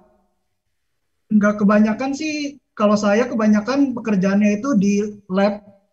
Jadi kita ambil beberapa, ya kayak contohnya ambil beberapa sampel yang sedang diproduksi, terus juga ngetes dari hasil produksinya atau yang lagi di tengah-tengah produksi juga kita bantuin lakuin tes, tapi kebanyakan sih di lab Bu tesnya. Jadi kita paling ambil sampelnya aja dari mereka ngajarin dulu ya. Mereka ngajarin caranya gimana, terus langsung suruh jalanin. Itu sangat pengalaman yang berbeda ya. Istilahnya kalau Jerman itu kan salah satunya ya, selain product development juga quality ya, yang standarnya bagus sekali ya. Beberapa sertifikasi quality itu datangnya dari Jerman. Dan ini belajar mengenai bagaimana mengimplementasikan quality control di laboratorium di perusahaan di Jerman. Seperti itu ya. Yes, Steve. Ya, apa saya salah? Apa saya salah menangkap? Kira-kira gitu? Iya, betul. Oke, kalau Yuan sama yang aktivitasnya waktu itu di internship-nya? Iya, kita juga sama kayak Steve di quality management. Saya juga ada bantu untuk development timnya, jadi kerjaannya kayak quality control buat reportnya, itu juga bantuin buat product development-nya. Dapat sampel-sampel dari supplier, kita tes di labor, terus buat resep baru, karena itu kan cocktails, jadi kita masak sedikit, bantu-bantu di labornya untuk product development. Itu perusahaannya apa produknya? Produknya buah-buahan kaleng. Oh gitu. Wah, standarnya standar sana tapi ya. Itu waktu itu cuma ada anak industrial engineering atau ada anak dari jurusan lain juga yang dari SGU? Kita dulu berempat, ada Wilson juga, dia di logistics dulu, ada satu lagi Wilson. Alvin, dia sama kayak Steve quality control. Wilson Icon. Betul, Wilson Putra. Kalau Frankie kan ikut internshipnya tuh ikut penelitiannya Prof. Weber ya. Waktu itu saya sih ingatnya waktu bachelor thesis tentang e-learning untuk industri 4.0. Tapi kalau waktu internshipnya waktu itu apa, Frankie? Internshipnya develop yang web-based training itu, yang e-learning platform itu. Saya bikin platform itu waktu internship, terus waktu tesis itu cuman ini usability testnya doang. Oh, oke. Itu masih dikembangkan di sana sekarang, masih lanjut proyeknya? Sepertinya udah udah dipublish, tapi dari kerjaan saya yang dulu udah dimodified sama mereka, jadi udah di upgrade gitu lagi Bu. Oh, ya pastilah continuous improvement ya, gitu. Kalau oke, thank you. Untuk Rihan, kalau Rihan waktu itu internshipnya di perusahaan atau di mana ya Rihan? Saya di itu Bu, RK Autowell di Well, 2 kota setelah ZOS. Aktivitasnya apa waktu itu? Itu ini sih Bu, maintenance mobil gitu. Sebenarnya kayak bengkel juga sih. Jadi kayak ngecekin kondisi mobil.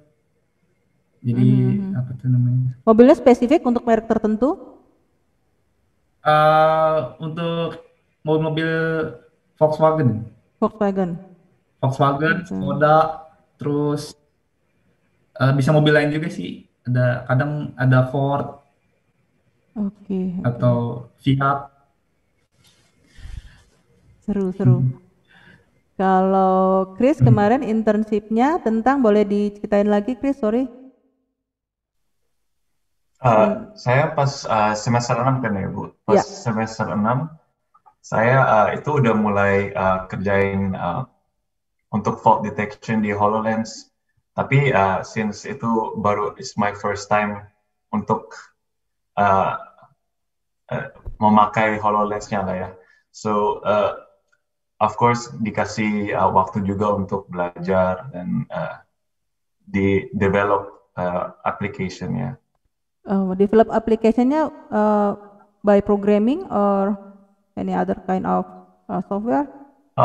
Well, kalau di HoloLens kan it's augmented reality, itu harusnya ada 3D object, so of course skill untuk bikin 3D modelnya harus di situ. Other than that, pakai Unity untuk development-nya. Nah, dari situ ada codingnya pakai C# atau like coding C# and basically 3D modeling. Oke, thank you. Nah, saya mau tanya nih. Beberapa angkatan berangkat ke Jerman tuh sering waktu pulang itu kita dapat komentar, pulang dari Jerman anaknya tambah dewasa, kata orang tuanya.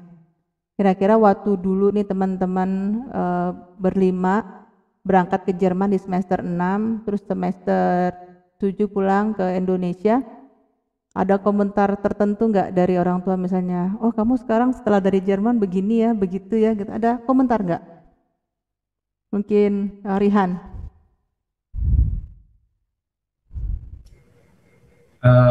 Untuk saya sih nggak ada ya Bu. Nggak ada, masih kayak gitu aja. Masih gitu aja Rihan. Saya lebih ini aja sih Bu. Soalnya kan di Jerman harus tepat waktu, terus harus bertanggung jawab juga. Jadi ya lebih tepat waktu dan tanggung jawab aja sih Bu. Iya. Tepat waktunya SGU itu masih ada 1 menit masih oke ya. Kalau di Jerman sharp. Iya. Pernah diomelin gak gara-gara telat gitu? Pernah nggak Rihan? Waktu internship di Jerman, pernah telat nggak terus diomelin gitu sama supervisornya? Saya nggak pernah telat sih Bu. Selalu tepat waktu. Karena udah ini dulu ya, wah orang Jerman nih daripada dimarahin lah, tepat waktu saja deh. Kalau kecepetan gitu dimarahin nggak? Kecepetan enggak sih, malah lebih bagus. Oh gitu. Lebih bagus. Iya. Oke, kalau Juan sama Steve sama Frankie ada komentar nggak dari orang tua waktu baru pulang dari Jerman balik ke Indonesia? Oh kamu sekarang ini ya, itu ya gitu. Ada komentar nggak? Yuan? Nggak terlalu sih, tapi yang jelas bertambah untuk survivalnya karena kan tinggal sendiri, jadi harus belajar masak, belajar taking care of apartemen gitu-gitu sendiri. Jadi kalau sebelum berangkat ke Jerman mungkin kalau lapar ada makanan apa nih, lapar gitu ya. Begitu pulang dari Jerman nggak ngomong lagi, langsung nyeplok telur, langsung masak gitu enggak? Karena pernah ada yang begitu. Ya harus. Karena pernah ada yang begitu. Jadi orang tuanya tuh cerita dengan salah satu dosen di SGU. Anak saya pulang dari Jerman, enak sekarang saya kalau lapar paling dia lihat ada nasi, dia masak telur. Dulu nggak pernah masak sendiri, nggak mau dia katanya. Kalau kamu berasa begitu nggak waktu itu? Juan nggak berasa begitu? Ya nambah sedikit lebih responsif. Oke. Senang dong orang tua ya. Kalau Steve ada komentar nggak dari orang tua? Ya katanya sih lebih mandiri aja sih Bu. Mungkin gara-gara kita terbiasa kalau di Jerman kan kita harus ngurusin semuanya sendiri. Kalau misalnya kita butuh dokumen apa atau kita harus ngurus apa, kita harus sendiri, jadinya nggak bergantung sama orang lain sih Bu jadinya. Gitu ya. Frankie gimana? Ada komentar mirip gitu juga dari orang tua? Ya, jadi jauh lebih mandiri aja. Terus urusan rumah juga bisa lebih ngerti kan, kayak di sini kan contohnya kayak kalau tinggal sendiri listrik harus urus sendiri, terus air juga harus register sendiri segala macam. Jadi waktu sampai rumah udah kira-kira udah ngerti. Jadi ya begitulah Bu. Oke. Kalau Chris, udah saya tanya kelihatannya sih udah mandiri Chris. Oke. Iya Bu, sama. Nah, saya sama. Yang saya mau tanya nih ke lima-limanya, waktu semester 6 internship, kan pertama kali mungkin ya jauh dari orang tua. Kalau Frankie mungkin sih agak-agak biasa, tapi ini sampai ke luar negeri sendiri gitu ya Frankie. Pernah ada kejadian kecelakaan nggak? Misalnya dulu pernah ada yang lupa matiin keran sampai bocor, terus ngerusak unit, terus suruh ganti rugi, itu pernah katanya ada mahasiswa yang gitu, tapi bukan industrial engineering kebetulan. Kalau kalian pernah ngalamin nggak kecerobohan seperti itu terus jadi pelajaran, jangan sampai gitu lagi? Ada yang mau cerita? Ada sih Bu. Apa Frankie? Dulu saya ada roommate, dia habis masak, terus pancinya dia taruh di lantai Bu. Dan itu lantainya kan kayu ya Bu, yang laminat.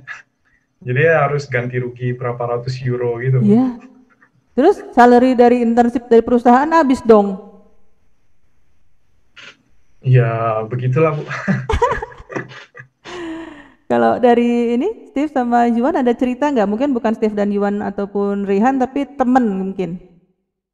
Atau dari Chris, mungkin ada teman kita yang gak usah sebut nama tapi itu jangan sampai deh terjadi gitu. Enggak. Juan sama Steve? Nah kalau itu saya mau cerita, ada satu senior kamu. Mungkin kalau kamu udah lebih aware ya. Jadi senior itu nggak ngerti. Tahun-tahun berarti berapa ya? 2010. Tahun-tahun segitu kan masih suka downloadin lagu, belum ada Spotify. iTunes juga belum kayak sekarang gampang gitu ya. Dia download file CD, compact disc. Lagu masih compact disc tuh. Kalau sekarang sih beli tinggal istilahnya kayak eceran ya, kalau ke iTunes sama ke Spotify malah ada yang bulanan. Jadi nggak perlu. Jadi karena waktu itu masih sistemnya beli CD, dia download istilah bajakan ya. Suatu hari saya lupa surat atau bagaimana, dia kena denda karena download lagu ilegal. Dendanya lebih mahal daripada harga CD-nya. Pas CD mungkin tahun segitu kira-kira satu CD 200.000 ya, dendanya lebih mahal dari itu. Pernah ada kejadian nggak di antara teman-temannya yang gitu juga, lupa download file ilegal? Kalau penggunaan software gimana ini di komputer masing-masing? Mesti orisinal semua dong berarti ya? Kalau Chris gimana? Ya Bu, emang harus.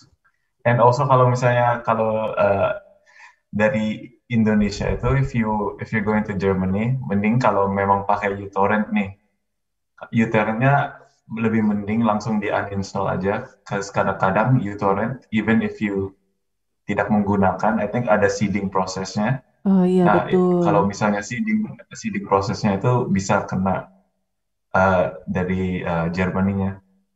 Betul, betul. Untung laptop saya tidak pasang torrent. Dia kan bisa jalan sendiri ya. Ya yang seedingnya itu jalan sendiri ya soalnya ya. Benar. Jadi yang Iya, adik-adiknya nih yang mau berangkat ke Jerman nanti diingat-ingat laptopnya jangan ada file-file yang enggak jelas dan Office ya harus asli. Antivirus semua juga sekarang sudah online ya, sistemnya bayar per tahun kan ya, jadi mungkin lebih ekonomis dibanding beberapa waktu lalu. Oke. Nah, wah ini ada yang nanya-nanya nih di YouTube dari Kenny sama Wilson. Oh, panjang umur tuh, join aja ke Zoom. Hehe. Oke, apa lagi nih tadi listnya?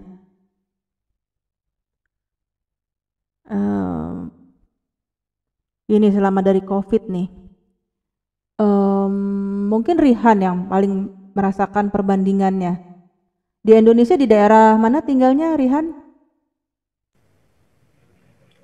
Di Gading Serpong, Bu. Gading Tangerang. Serpong. Oh ya, Iya. masih di situ ya. Oke, makasih Pak Adit. Nah, apa bedanya suasana karena COVID yang ada di Gading Serpong dengan yang ada di SUS? Mana yang lebih ketat?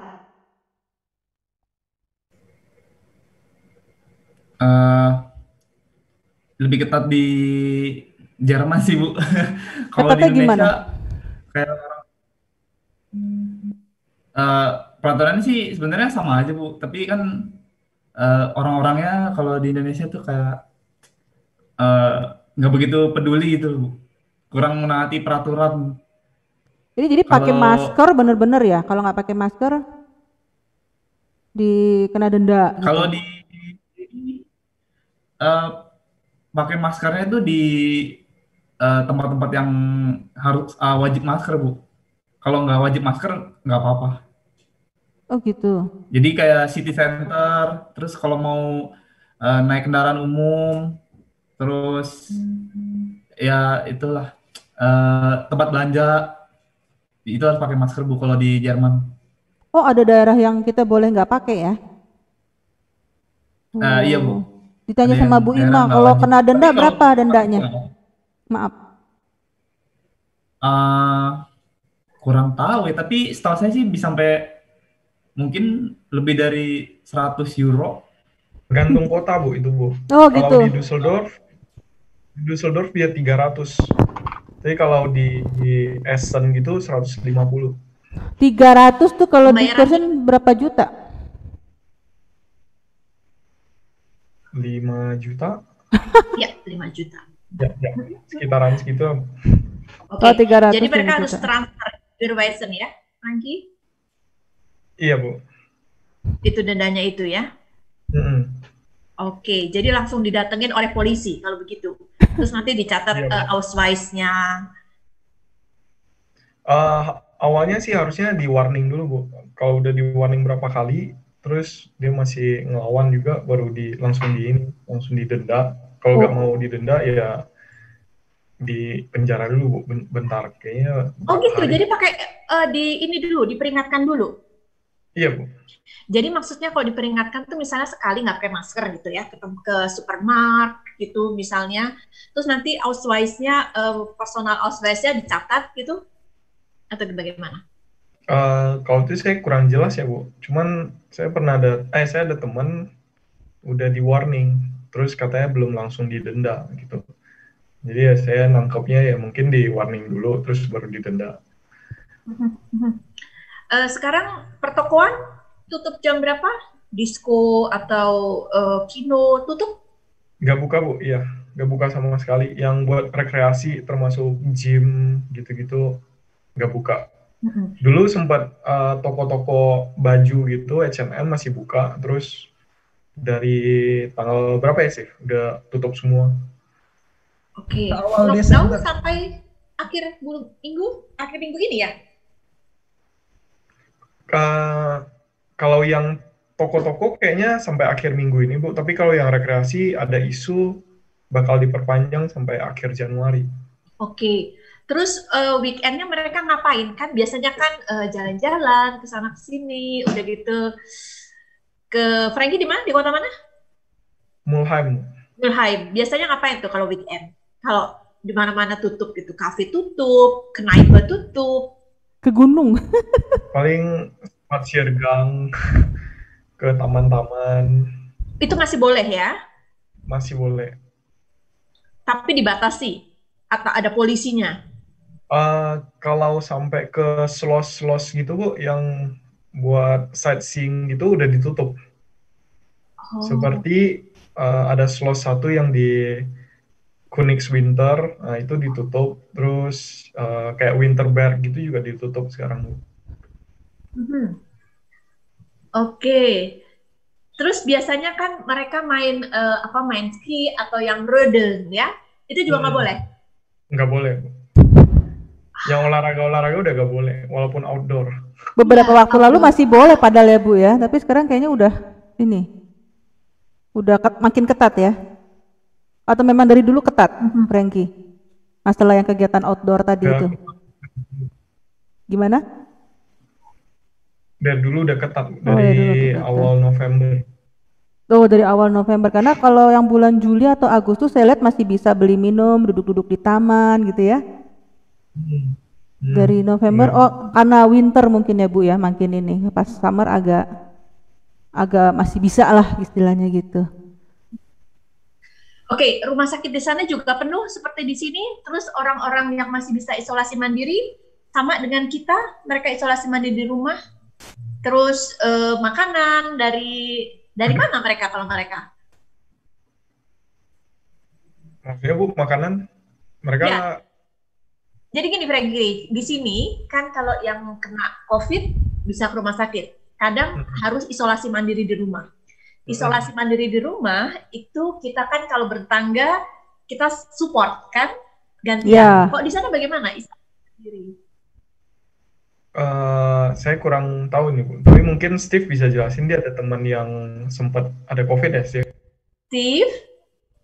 Ya. Bagaimana Steve? Kalau di sini sih prosedurnya kalau ada COVID itu di karantina 10-14 hari. Kalau nggak ada simptom sama sekali sih nggak harus ke rumah sakit sih, jadi di rumah aja. Di rumah aja. Terus makanan bagaimana Steve? Mereka tidak boleh keluar kan? Iya, jadi tapi kalau pengalaman teman saya sih dia suruh temennya itu taruh bahan-bahan makanan di depan kamarnya terus dia ambil. Oke. Istrinya minta tolong, mesti minta tolong. Iya. Kalau nggak dimintain tolong ya dicuekin Bu. Nah itu makanya kalau kita kan ada RT gitu kan, RT RW gitu loh. Bagaimana? Enggak ya. Jadi temennya ya yang harus menolong ya.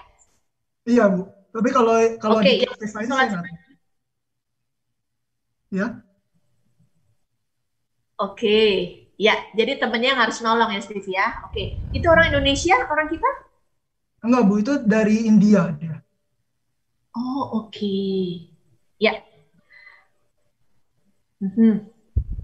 Oke. Oh ya, tuh ada yang tanya tuh. Pak Sigit itu.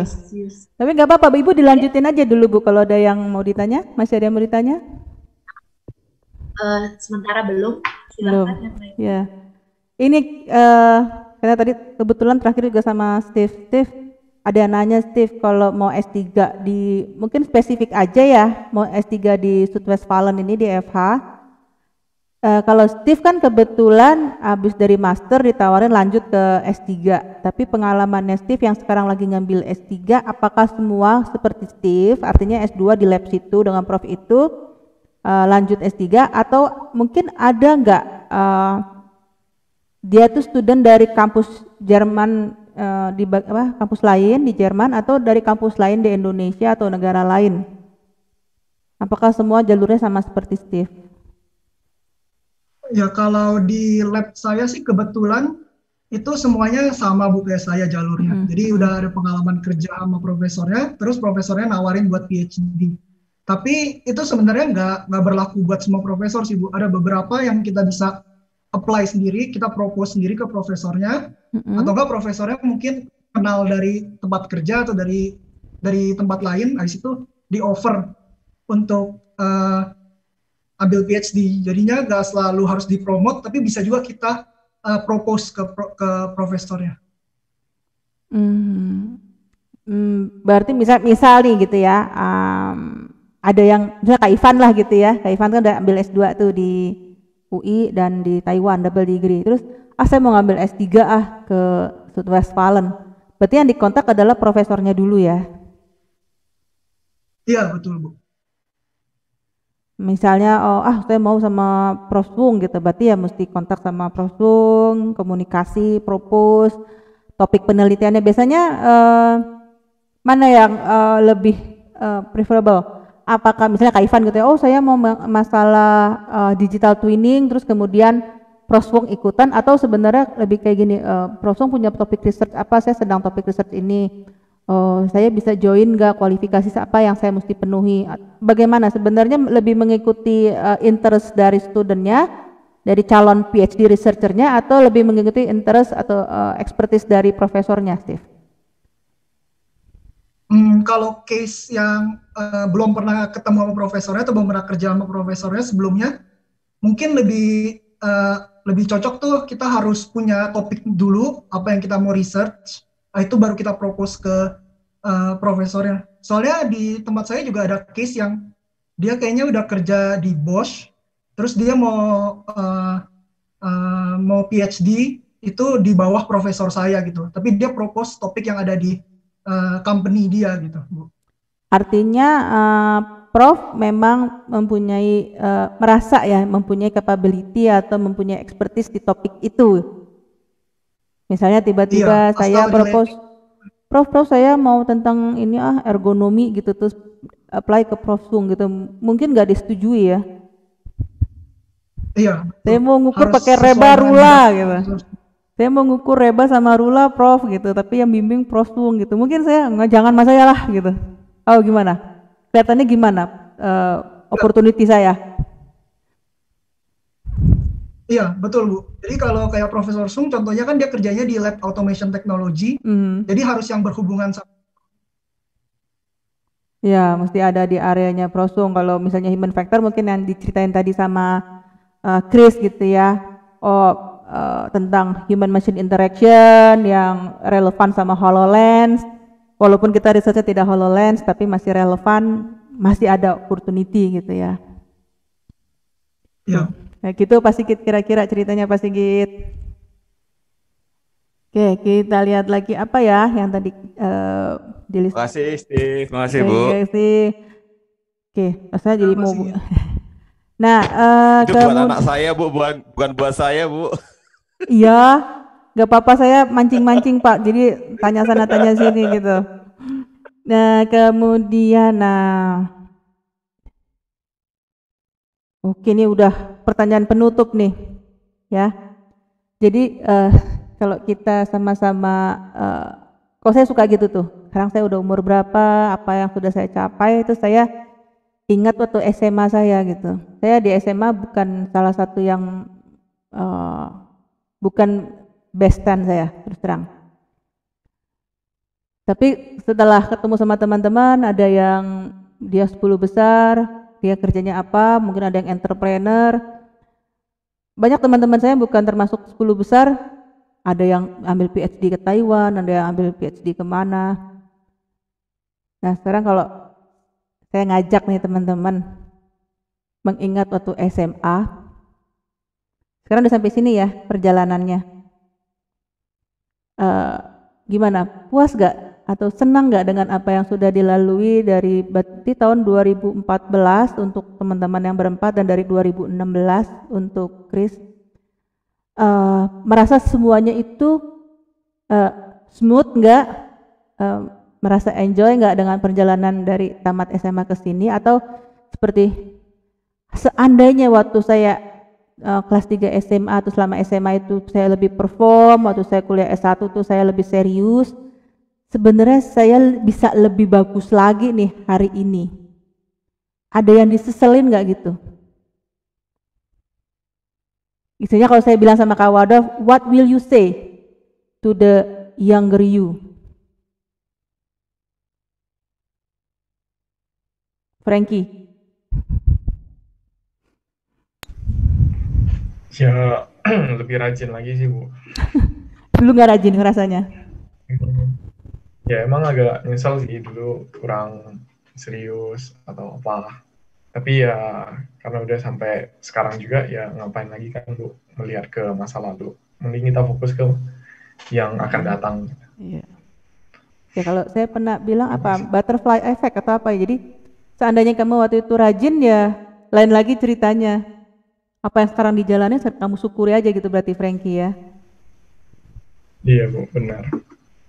Ya tinggal kita berusaha untuk lebih baik lagi ke depan. Kalau Juan ada nggak Juan? Mungkin waktu kuliah merasa kurang serius, kurang apa, atau waktu SMA. Nah, justru saya kebalikannya. Mungkin saya merasa terlalu serius. Mesti lebih chill, mesti lebih apa ya? Social interaction-nya mesti dibanyakin. Kalau itu regret saya. Kalau menurut Yuan sekarang itu kalau saya ketemu Yuan itu lebih bisa diajak bercanda sekarang atau waktu kuliah? Sekarang dong. Ah gitu. Berarti saya mesti ketemu lagi sama Yuan. Bener sih, Yuan waktu kuliah kelihatan serius sekali Yuan. Gitu.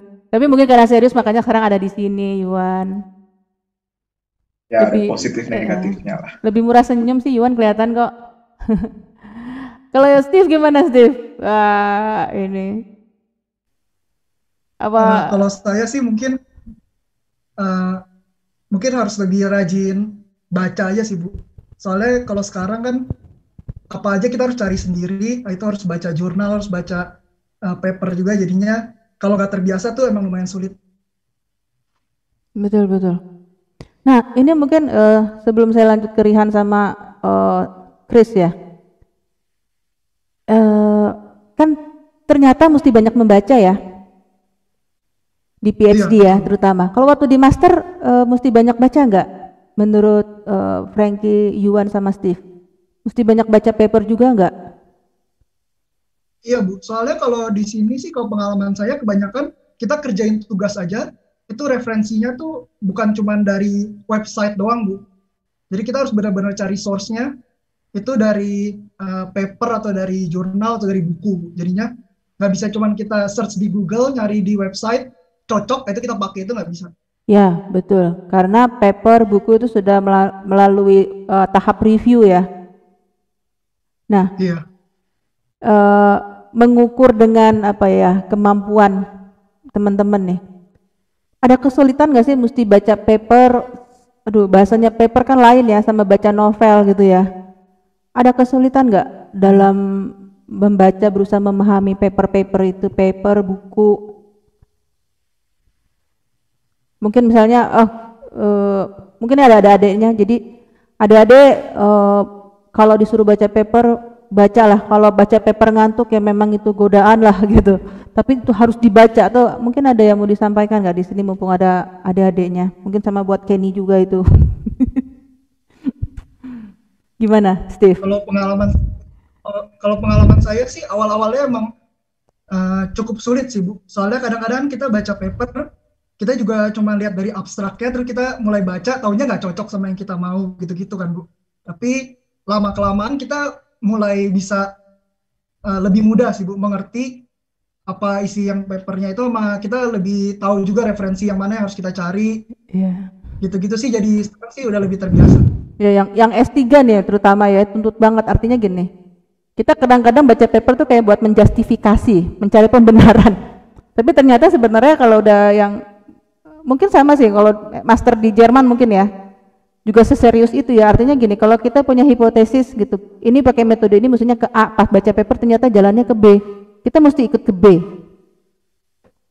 Itu waktu di master ngerjain tesis master ini, apakah seperti itu atau masih yang kita cari aja lah paper yang menggiring kita ke A gitu, atau gimana? Di profesor di Jerman itu mengarahkannya bagaimana?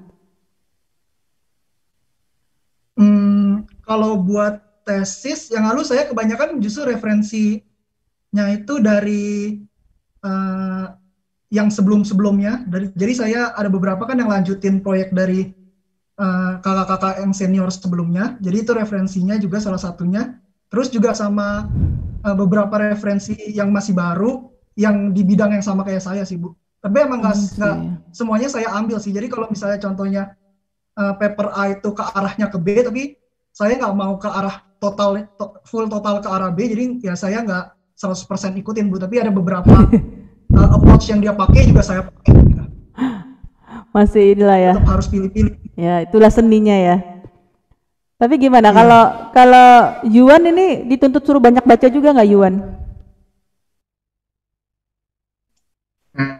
Sejujurnya nggak terlalu, tapi untuk nulis tesnya harus, karena kan harus dari resource dari academics-nya, jadi nggak bisa lihat dari sekedar Google, dari paper. Jadi harus mau baca ya. Oke. Nah, kalau lebih dapat baca langsung dari manajer di company-nya sih. Masih. Oke. Sekarang berarti kembali yang tadi itu tuh, lanjut ke Chris. Jadi kita udah ngomong masalah baca ya. Ada kesulitan nggak Chris untuk membaca paper? Jadi misalnya jadi salah satu yang apa yang akan Chris say to the younger Chris back then in high school? Ya maybe juga jangan terlalu stres untuk pas pelajar ya pas belajar lah, atau don't take it too seriously. Dan yang paling pentingnya sih kalau saya, Bu, coding sih, Bu, cause pas di SE, pas di Systems Engineering sekarang, saya tuh tidak terbiasa sama codingnya di yang sekarang sih, because in machine learning, codingnya ya is in Python, dan menurut saya belum terlalu bagus di language itu. So, itu harus berkembangkan gitu. Tapi practice makes perfect kan, artinya memang mesti diperjuangkan selama master thesis ini. Oke. Iya, Bu. Mungkin waktu kuliah kalau Yuan ketemu Chris ini satu angkatan nih, isinya main catur ini, serius ini. Kalau Rihan gimana, Rihan? What will you say to the younger you? Ini sih lebih giat belajar aja. Apalagi yang untuk programming itu pelajarannya di sini ada 2 yang pakai programming. Jadi itu benar-benar harus dikuasain. Soalnya di sini kan pakai Java. Nah itu saya masih kurang banget buat programmingnya. Usaha terus ya, Rihan. Tapi saya puas sekali gitu ya, karena kalau Yuan udah kelihatan pinternya dari waktu bachelor, Steve, Frankie ya. Rihan ini humble dan suka menolong.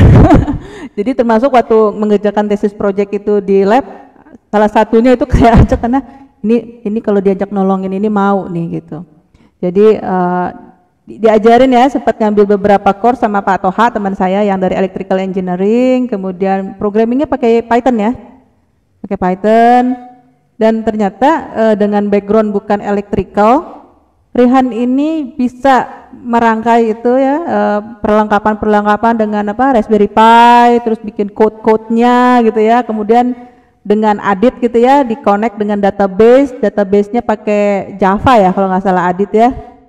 Dan saya merasa waktu itu Rihan ini sebenarnya talented loh di bidang yang lebih berbau ke hardware. Tapi kemudian Rihan waktu itu saya mau startup, pilihan kan nggak mungkin ya.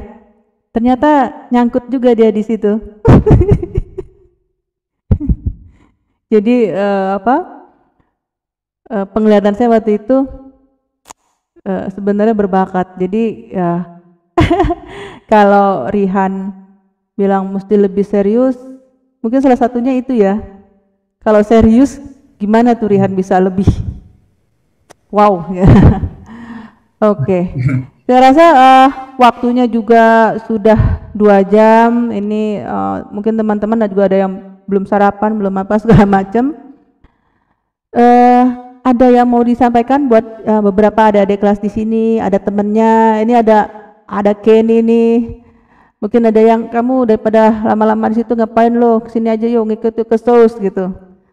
Atau adik-adiknya nanti kalau mau S2 ke SOS itu jadi salah satu yang ke Südwestfalen ya, salah satu yang prospektif dan menyenangkan, laboratorium lengkap atau apalah yang ingin disampaikan. Mungkin saya invite yang bertiga ini yang sudah tamat masternya. Ya, Yuan kan sudah di senior year ya, sudah mau tamat. Jadi apa yang dijalankan di Südwestfalen itu sudah banyak, bisa saya anggap bisa share. Apa yang mau disampaikan nih dari Steve, Yuan sama Frankie ke adik-adik dan teman-teman yang bergabung di sini nih. Kita ada berapa nih? Berarti ada 18 ya, 18 17 itu. Mungkin ada yang mau dipesankan. Is there anything you want to say to them? Frankie?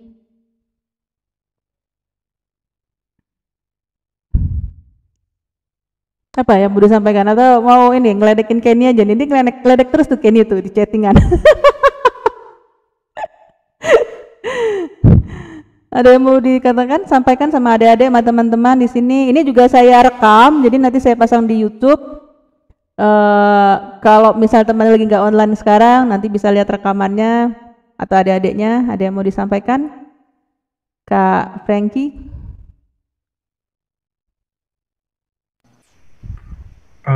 Pesan ya lebih banyak pelajari hal-hal yang baru, terus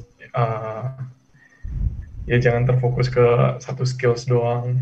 Lebih baik kita memperluas pengetahuan sama skill set kita, jadinya kita bisa lebih banyak approach ke hal-hal yang lain juga. Ya. Gitulah, Bu. Banyak hal-hal menarik yang terlalu sayang kalau kita lewati ya. Oke, terima kasih banyak, itu bener banget itu. Oke, next, Kak Juan. Ada yang mau disampaikan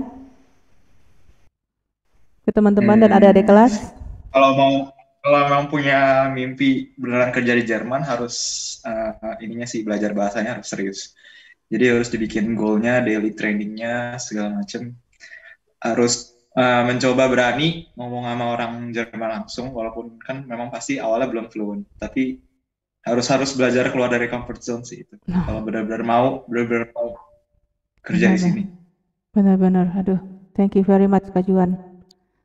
Kalau menurut Kak Steve bagaimana? Ya, kalau saya pesannya sih tetap konsisten aja. Kalau ada rencana buat S2 di Jerman juga coba cari tahu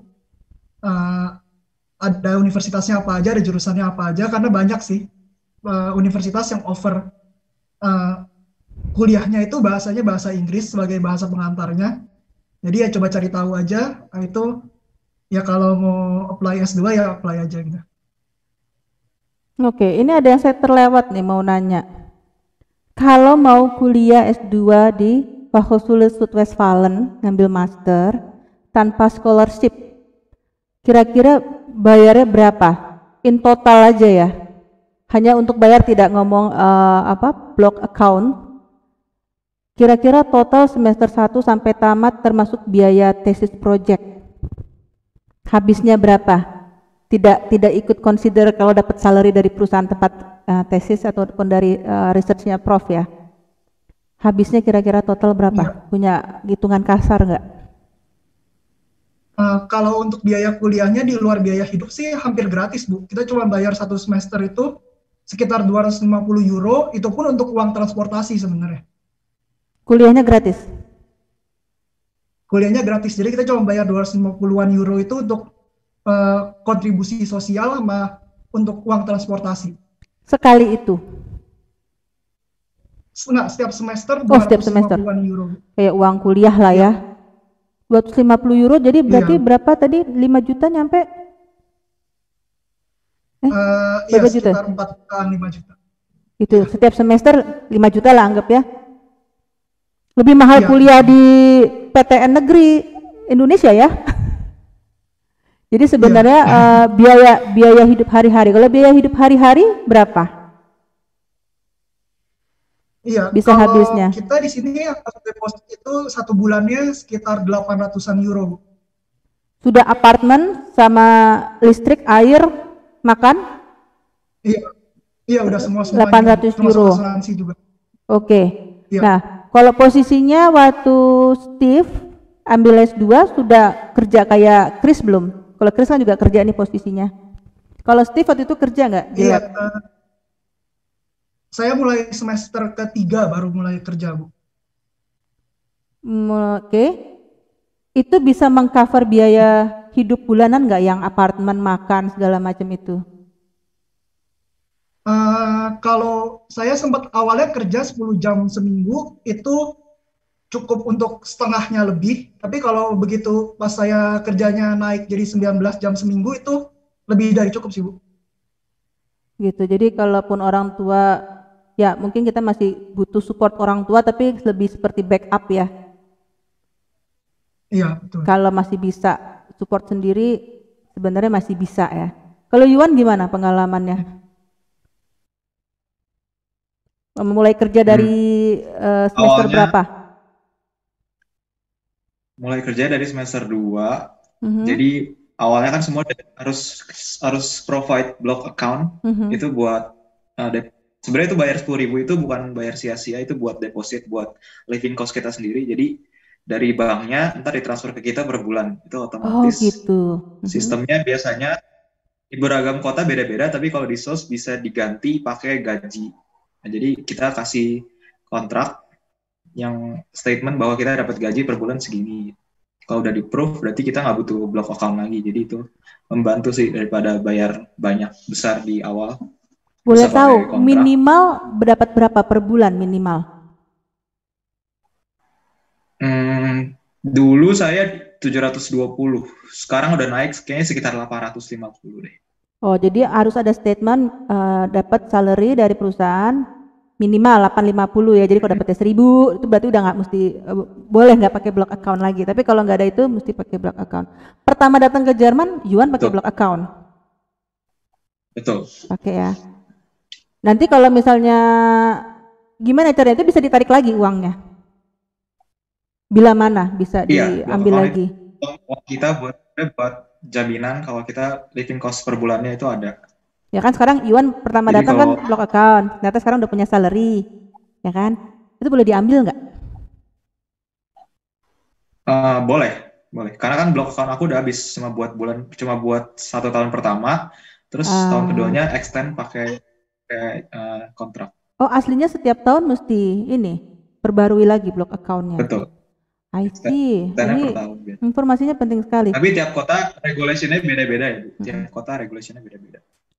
Tapi kan kalau kita ke South Westfalen berarti regulasinya about the same dong. Oh iya, kalau untuk SOS seperti itu. Iya. Kalau Frankie gimana pengalamannya? Kerja juga itu Frankie? Apa pakai block account itu selama 8 semester? Gimana? Kok 8 sih? 4 ya? Iya, 4. Saya di semester 3 akhir saya mulai kerja part time doang sih, Bu, di supermarket gitu. Jadi biayanya juga lumayan ketutup. Hampir ketutup semua sih, Bu, dari gajinya.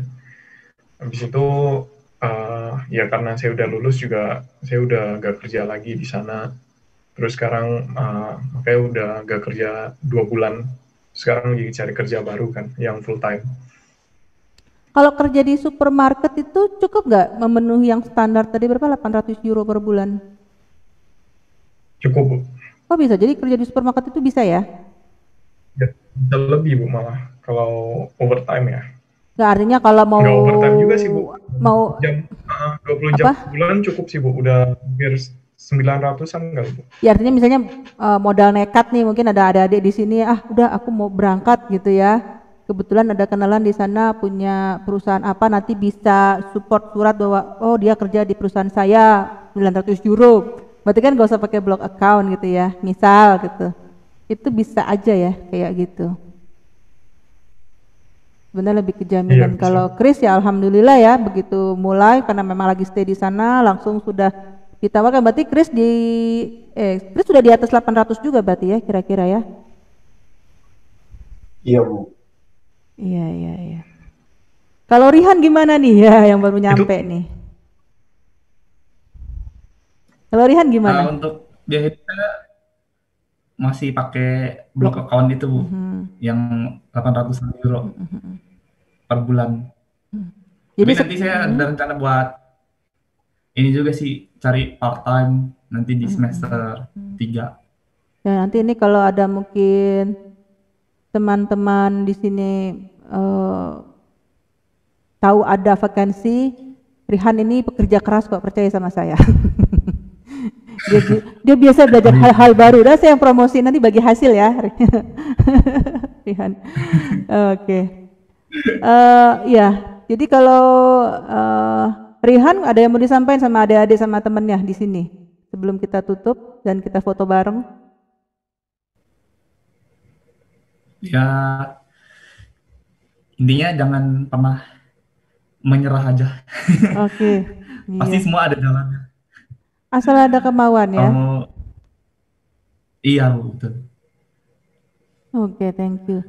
How about you, Chris? Kan because you also have some friends and family in Philippines, maybe you would like to also say some things like how about to chase your dream or anything else? Silakan, Chris. Yeah, I would just say the same kayak si Juan tadi. Ya, yang penting you have an end goal, ada target, dan for like every day you do, hopefully ya itu menunjui target itulah gitu. Oke. Next, Ibu Ima sama Ibu Divita masih ada ya? Boleh saya invite, silakan nyalakan videonya Bu. Apa yang mau barangkali, terutama nih Bu Devita sama Bu Ima ini kan dosen bahasa Jerman.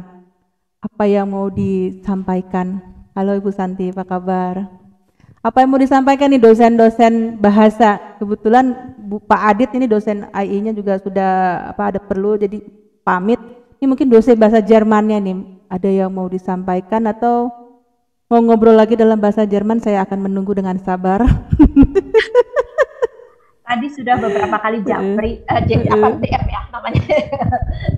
sudah banyak ya kalimat yang saya tulis. Hebat ya kalian, masih muda.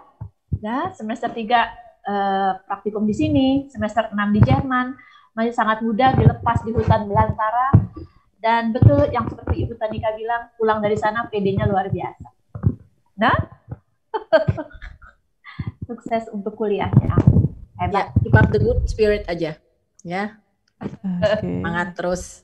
Insya Allah bisa membahagiakan keluarga, membahagiakan negara dan bangsa. Amin. Berhasil dan sukses di negeri orang nggak apa-apa, tapi tetap doakan kami yang di Indonesia.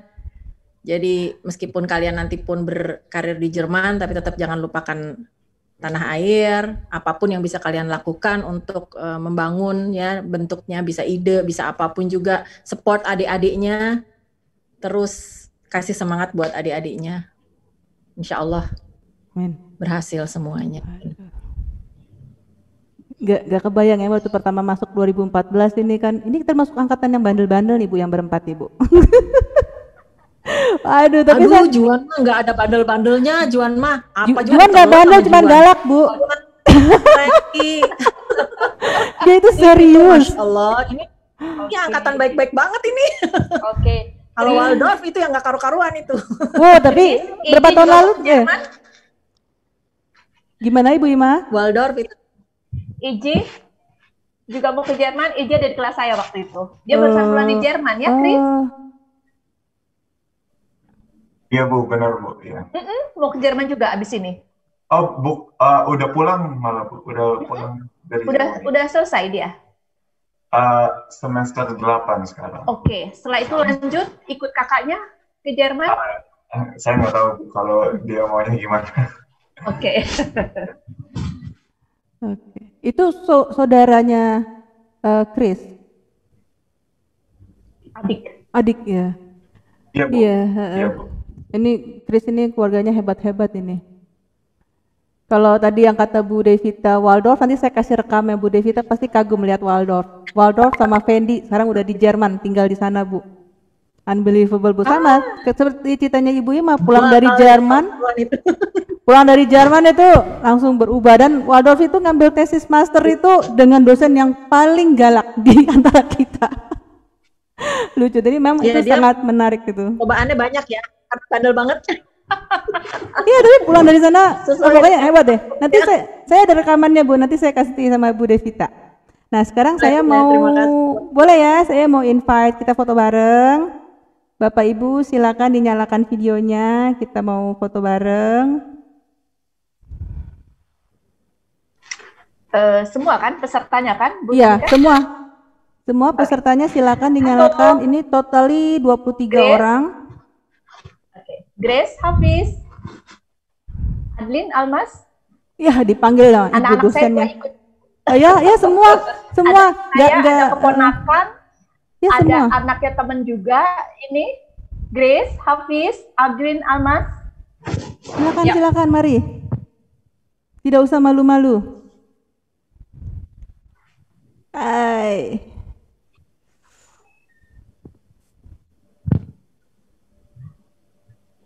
Oke, ini Aditya, partnernya Rihan.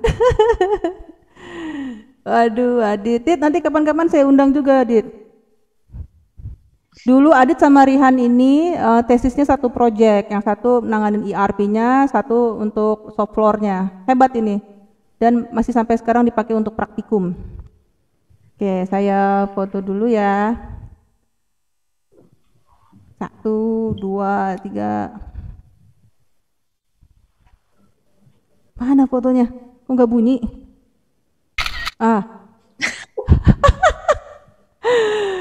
Yuk, lagi. 1, 2, 3. Kayaknya nggak semua muncul ya. Ada anaknya temen yang kameranya rusak. Oh iya.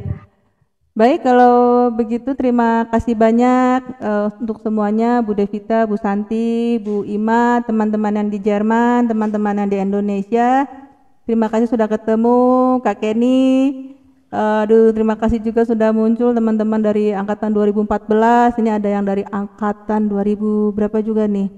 2017 ya, sama 2018. Salam sehat untuk semuanya.